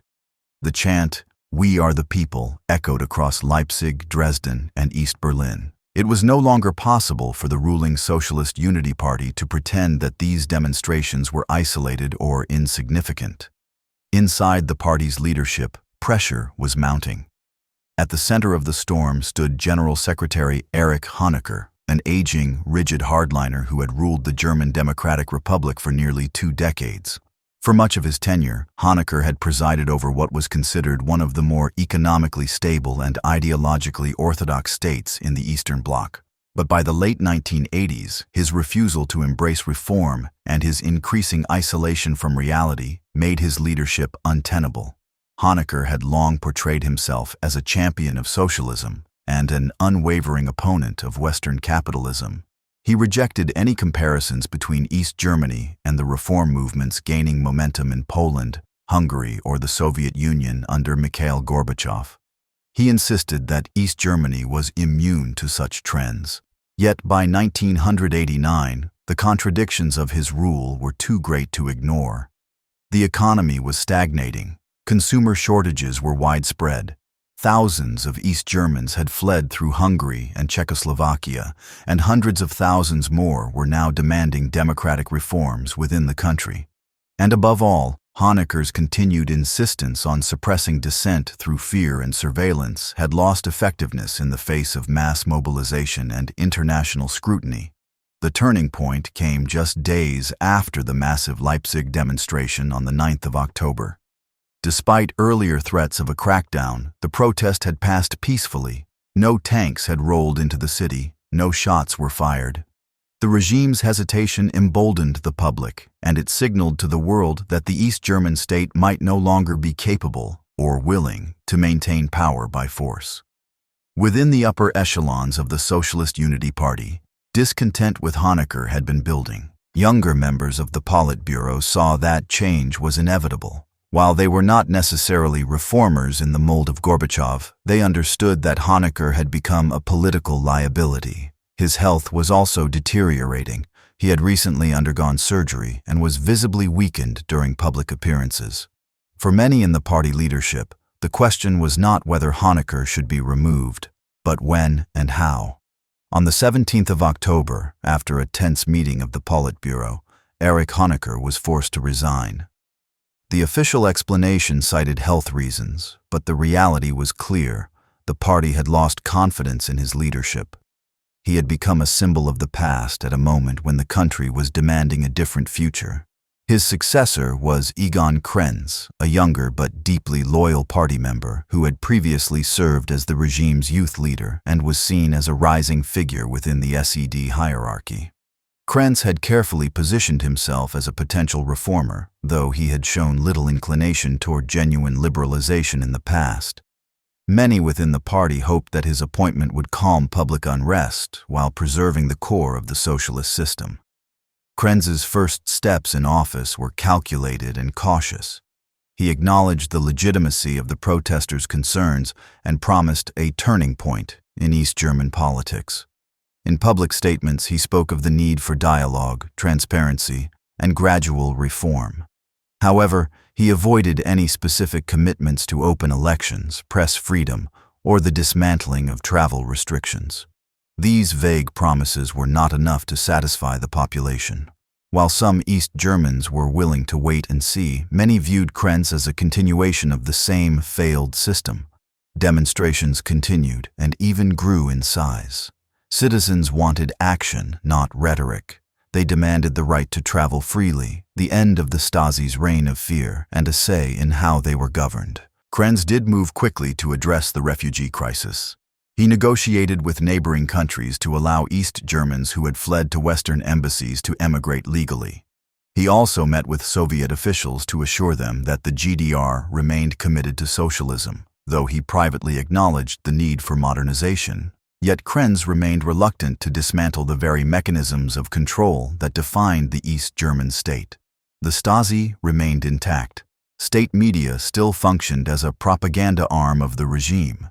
Travel restrictions, though slightly relaxed in certain cases, were still broadly enforced. Meanwhile, the pace of change outside East Germany was accelerating. Hungary had already dismantled its border fence with Austria. Poland had a non-communist prime minister. In Czechoslovakia, protests were gaining momentum. And the Soviet Union, under Gorbachev, had made clear that it would not intervene militarily to preserve communist regimes. In this rapidly changing environment, East Germany's half measures were no longer viable. Citizens could see, plainly and clearly, that their neighbors were moving toward freedom.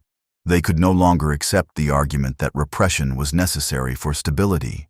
Within days of Honecker's departure, hundreds of thousands of East Germans were once again marching through Leipzig. On the 23rd of October, more than 300,000 people took to the streets, making it the largest protest yet. The slogans were direct: free elections, open the borders, resign. The people had lost their fear, and the regime had lost its authority. International observers watched these events with a mixture of hope and caution. Western governments, particularly West Germany, supported the call for reform but were careful not to provoke a hardline backlash. Diplomats and journalists flooded into East Berlin, trying to assess whether the regime would survive or collapse. As Krenz struggled to maintain control, divisions within the Socialist Unity Party deepened. Some members urged real reform, fearing that delay would only lead to greater unrest. Others clung to the hope that minor adjustments would be enough to preserve the state. The party was paralyzed, caught between the demands of the street and the fear of losing everything. By the end of October, it was evident that the momentum for change was unstoppable. The population no longer accepted symbolic gestures or empty promises.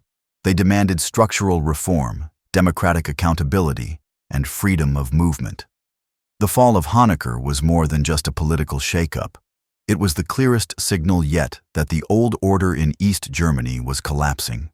The man who had once declared that the Berlin Wall would stand for 50 or 100 more years was gone. In his place stood a leadership without vision, without credibility, and increasingly without control. By early November of 1989, the East German government was rapidly losing control of both its authority and its narrative. Weeks of mass demonstrations, public defiance, and political hesitation had created an atmosphere of uncertainty and rising tension. Citizens across the country demanded immediate reforms.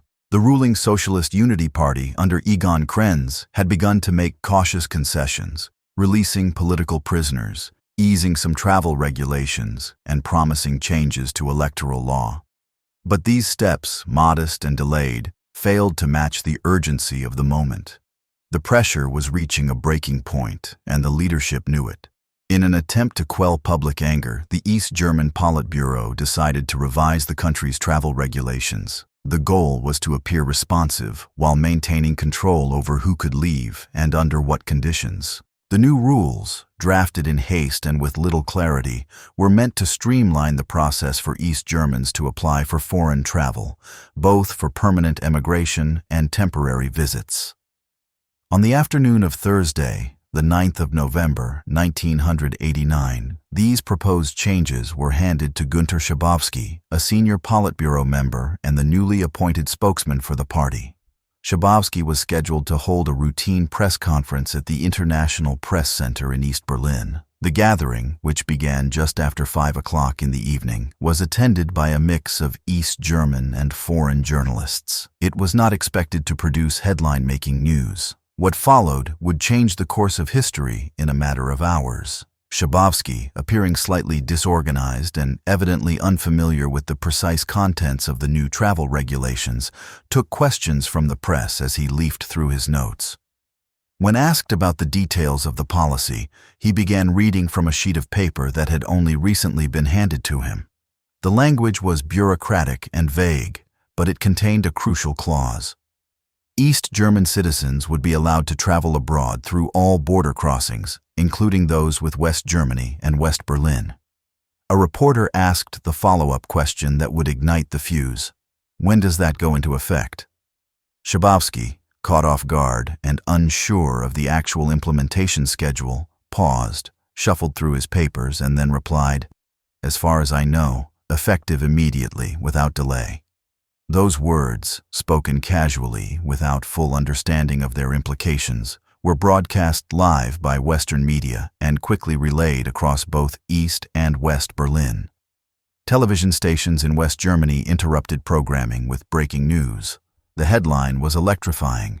The Berlin Wall was open. Within minutes, people began gathering at key border crossings throughout East Berlin. Confusion spread among border guards who had received no instructions about any policy change. Citizens began arriving at checkpoints like Bornholmer Strasse and Checkpoint Charlie, asking to be let through. They carried newspapers, transistor radios, and handwritten notes. They repeated Schabowski's words, immediately, without delay. The guards were stunned. Their orders had not changed. The wall was still in place, and no clear guidance had been issued. Yet the crowds continued to grow.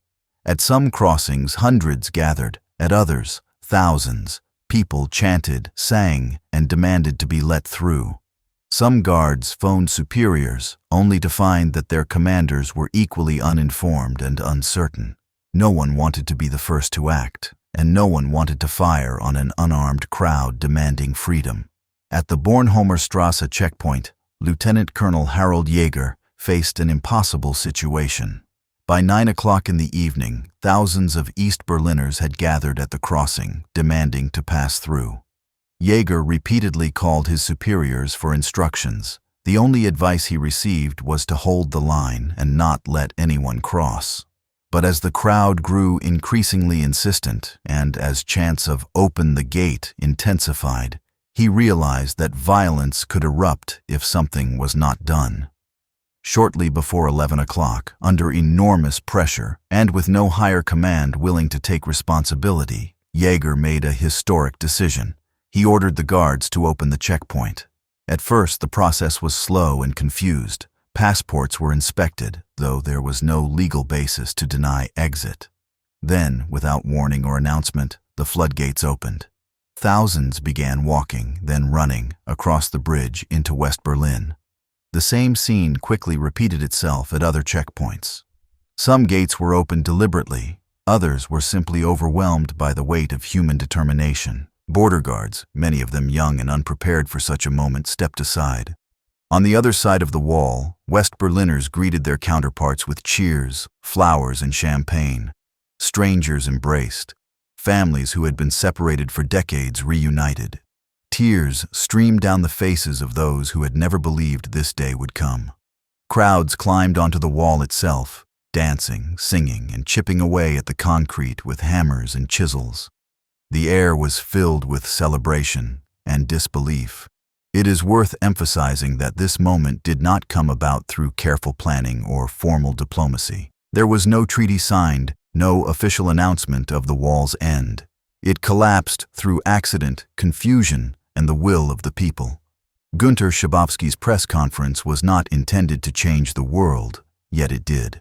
The regime's failure to control its own messaging exposed the fragility of the state. In the hours that followed, East German officials scrambled to regain control of the narrative.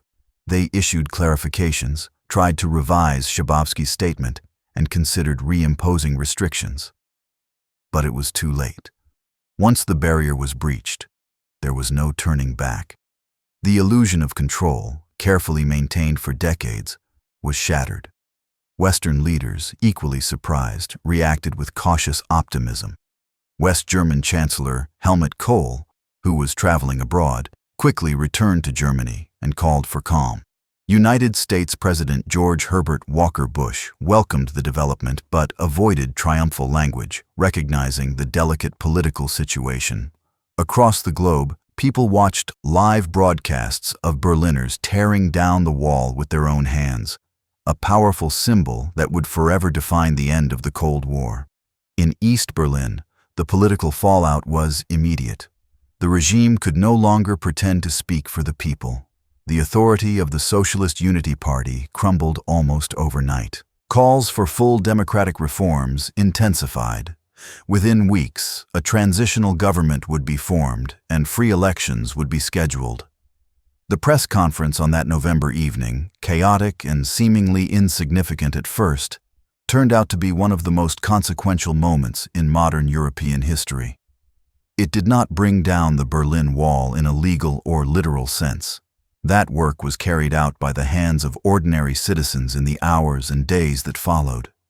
But it opened the path irreversibly. As the clocks moved toward midnight on the 9th of November, 1989, the Berlin Wall, a structure that had divided a city and a continent for over 28 years, was no longer holding people back. What had begun with a misinterpreted press conference just hours earlier had now become a living event. The border crossings between East and West Berlin, once tightly controlled by watchtowers, orders to shoot, and walls of concrete and steel, were suddenly open. The fear, so carefully constructed and enforced by the East German regime, had vanished almost overnight. In Berlin, the news spread not through official broadcasts, but through whispers, phone calls, and television signals from the West. East Germans, unsure of what they were permitted to do, simply showed up at the wall, first by the hundreds, then by the thousands, and eventually by the tens of thousands. They came with their families, their neighbors, their colleagues. They brought cameras, candles, hammers, and flowers. At each crossing point, Bornholmer Strasse, Checkpoint Charlie, Oberbaumbrücke, and others, scenes of chaos gave way to scenes of jubilation. East German guards, overwhelmed and confused, stepped aside or half-heartedly checked documents before waving people through. Some guards even smiled or shook hands with the crowds they had once been ordered to control. The authority of the wall had evaporated in a single night. On the western side, Berliners responded with open arms. Crowds gathered to welcome their fellow Germans with flowers, hugs, and spontaneous celebrations. Strangers embraced as if they had known each other their entire lives. People stood on top of the wall, holding hands and singing. Musicians played guitars. Some brought champagne. Others brought chisels. Soon, small groups began to chip away at the wall itself. Using household tools, metal rods, or simply their bare hands, they struck at the concrete that had stood for decades as a symbol of oppression. Each piece broken off became both a souvenir and an act of liberation. Sparks flew from sledgehammers, ladders appeared. Graffiti-covered sections crumbled. What had been a boundary was now a meeting place. The atmosphere was one of disbelief, elation, and profound relief. For so many Berliners, the wall had been part of daily life for as long as they could remember. Children had grown into adults without ever meeting relatives who lived just streets away. Couples had married and raised families on opposite sides. Friends had lost touch. Now, all of that began to change in real time. People crossed the wall in both directions, not just to escape, but to reunite. East Berliners entered the neon-lit streets of the West with awe. They walked into department stores, bought oranges and bananas, stood in line for McDonald's, or explored record shops they had only seen on Western television. West Berliners, for their part, visited Alexanderplatz and Karl Marx Allee, neighborhoods that had once been off-limits. There was no script, no plan, just movement, reunion, and a shared desire to understand what had just happened. The reaction across Germany was immediate and emotional. In cities throughout West Germany, people gathered in public squares, waved flags, and watched television coverage of Berlin. In East German towns and villages, many families packed cars and set off for the border to witness the moment themselves. For some, it was the first time they had traveled freely in decades. Elsewhere in Europe and beyond, the world watched with astonishment. No single event had been scheduled. There was no summit or treaty. Yet it was clear to everyone, politicians, journalists, and ordinary citizens, that a chapter of the 20th century was closing. What had seemed immovable, even permanent, had shifted in a matter of hours. In Paris, London, Rome, and Washington, political leaders offered statements of support and admiration, but many were also cautious. The geopolitical implications were enormous. West German Chancellor Helmut Kohl, caught off guard by the speed of events, returned to Bonn and addressed the public with a message of unity and restraint. He knew that this was a sensitive time, not only for East Germans and West Germans, but for neighboring countries and international alliances. President George Herbert Walker Bush of the United States, while personally moved by the events, resisted the urge to gloat. He believed that triumphalism might provoke a backlash or create instability. His administration had long supported German reunification as a goal, but in private, they were wary of moving too fast. The collapse of the wall raised complex questions about the future of NATO, the Warsaw Pact, and the balance of power in Europe. Inside the Soviet Union, reactions were mixed. Mikhail Gorbachev, whose policy of non-intervention had made the moment possible, stayed largely silent in public. He was facing internal pressure from hardliners who viewed the crumbling of East German authority as a dangerous precedent. Yet, he made no move to intervene. His silence, like his policy shift, was a form of permission. The wall did not fall in a single night, at least not physically. Its structure remained standing in many places for weeks and even months, but its symbolic collapse was complete. Over the following days, more and more checkpoints were opened. Special permits were issued to allow East Germans to travel freely. Banks in West Germany set up tables at border crossings to hand out welcome money, small cash stipends to help new arrivals adjust. Supermarkets gave away free items to East Berliners. The outpouring of generosity was matched only by the emotional weight of the moment. Not everyone greeted the changes with unqualified joy. Some West Berliners worried about job competition, rising costs, or social disruption. In East Germany, many felt overwhelmed by the speed of transformation. There was excitement, yes, but also confusion, disorientation, and a sense of cultural shock.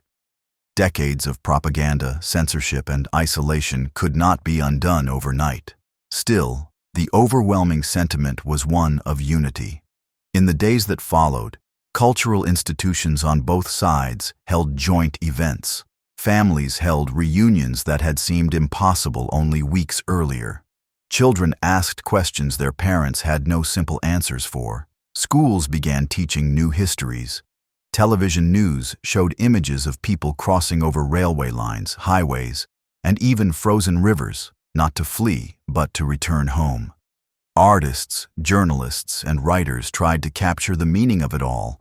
Photographers documented the peeling of concrete and the embrace of long-lost friends. Authors began collecting stories of separation and return.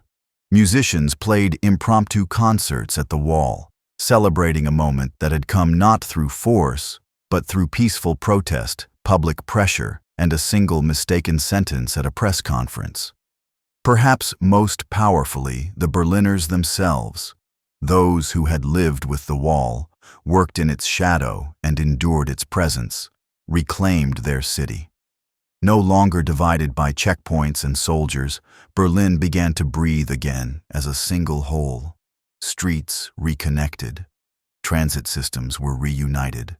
Maps were redrawn. The night the wall fell was not only a turning point for Germany, but for the entire world. It marked the collapse of an entire geopolitical order. It redefined what was possible through nonviolent resistance. And it reminded everyone, citizens and leaders alike, that the most enduring walls are not always built of stone, but of fear, habit, and silence. The night the Berlin Wall fell was not the end of the story. It was the beginning of one of the most complex and profound transitions in modern European history. In the months that followed that extraordinary evening in November of 1989, Germany faced a set of enormous questions. How would the two halves of the country come back together? What would happen to the institutions, laws, and systems of the former East? And what would unity mean? Not just politically, but socially, economically, and emotionally. The immediate aftermath of the wall's collapse was defined by an atmosphere of euphoria mixed with uncertainty.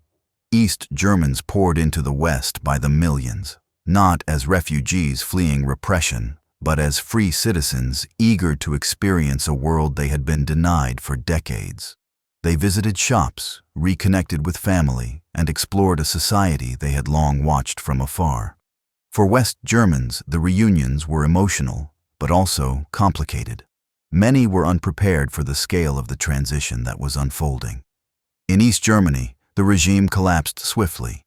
Within days of the border opening, the ruling Socialist Unity Party lost its grip. The Stasi was disbanded. Secret police archives were seized by citizens and activists. Government officials resigned en masse or were removed from office. Provisional leaders attempted to organize a path forward, but the momentum was now with the people. In March of the following year, East Germany held its first and only free parliamentary elections. The results were clear. A strong majority of voters supported parties that favored rapid reunification with West Germany. The vote gave a democratic mandate to a process that had already begun informally, and it provided legitimacy to the negotiations that followed. Chancellor Helmut Kohl, who had acted cautiously during the initial days of the wall's collapse, now moved decisively. He presented a plan for reunification that included economic support for the East, political integration, and a timetable for adopting West Germany's basic law as the legal foundation for a unified country.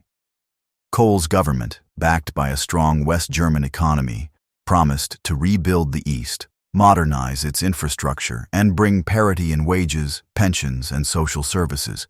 But reunification was not only a German matter, it was an international one. The division of Germany had been central to the post-war order established at the end of the Second World War. Any changes to that arrangement required the agreement of the former Allied powers, the United States, the Soviet Union, Britain, and France. Months of intense diplomacy followed. The so-called 2+4 talks brought together the two German states and the four Allied powers to negotiate the terms of reunification. Key issues included the status of Berlin, the future of NATO, the borders of a united Germany, and the presence of foreign troops. West Germany committed to remain within NATO, but also agreed that no NATO forces would be stationed in the former East. Germany renounced all territorial claims beyond its borders and reaffirmed its commitment to peace and democracy. The Soviet Union, under Mikhail Gorbachev, ultimately gave its consent. In exchange, West Germany agreed to financial support and assistance for Soviet troop withdrawals. The agreements paved the way for full sovereignty. On the 3rd of October, 1990, less than 11 months after the fall of the wall, Germany was officially reunified. The date is now celebrated as German Unity Day. Reunification, however, proved far more difficult in practice than it had appeared in spirit. The economic disparities between East and West were enormous. East German industries, long shielded from market competition, were outdated and inefficient. Many factories closed within months. Unemployment soared in the East, where entire towns depended on single state-run enterprises that could not survive in a capitalist economy. Despite massive investment from the West, resentment and frustration grew. Culturally, the divide was just as deep. East Germans, often labeled Ossis, were sometimes viewed by their Western counterparts as backwards or dependent. West Germans, or Wessis, were often seen by East Germans as arrogant or dismissive. While political borders had been erased, social and psychological borders remained. Yet there were also moments of remarkable solidarity. Civil society groups emerged to help former East Germans navigate the new system. Artists, writers, and filmmakers explored the legacy of the GDR and the experience of reunification. Former Stasi victims confronted their past, and debates began about how to handle collaboration, surveillance, and justice. Some East Germans embraced the new freedoms enthusiastically. Others struggled with a sense of lost identity. The physical wall, too, did not vanish overnight. Much of it was dismantled in the weeks and months after November of 1989. Pieces were taken as souvenirs or sold to museums and collectors around the world. In Berlin, sections of the wall were preserved as memorials. Other parts were repurposed, painted over, or left to crumble.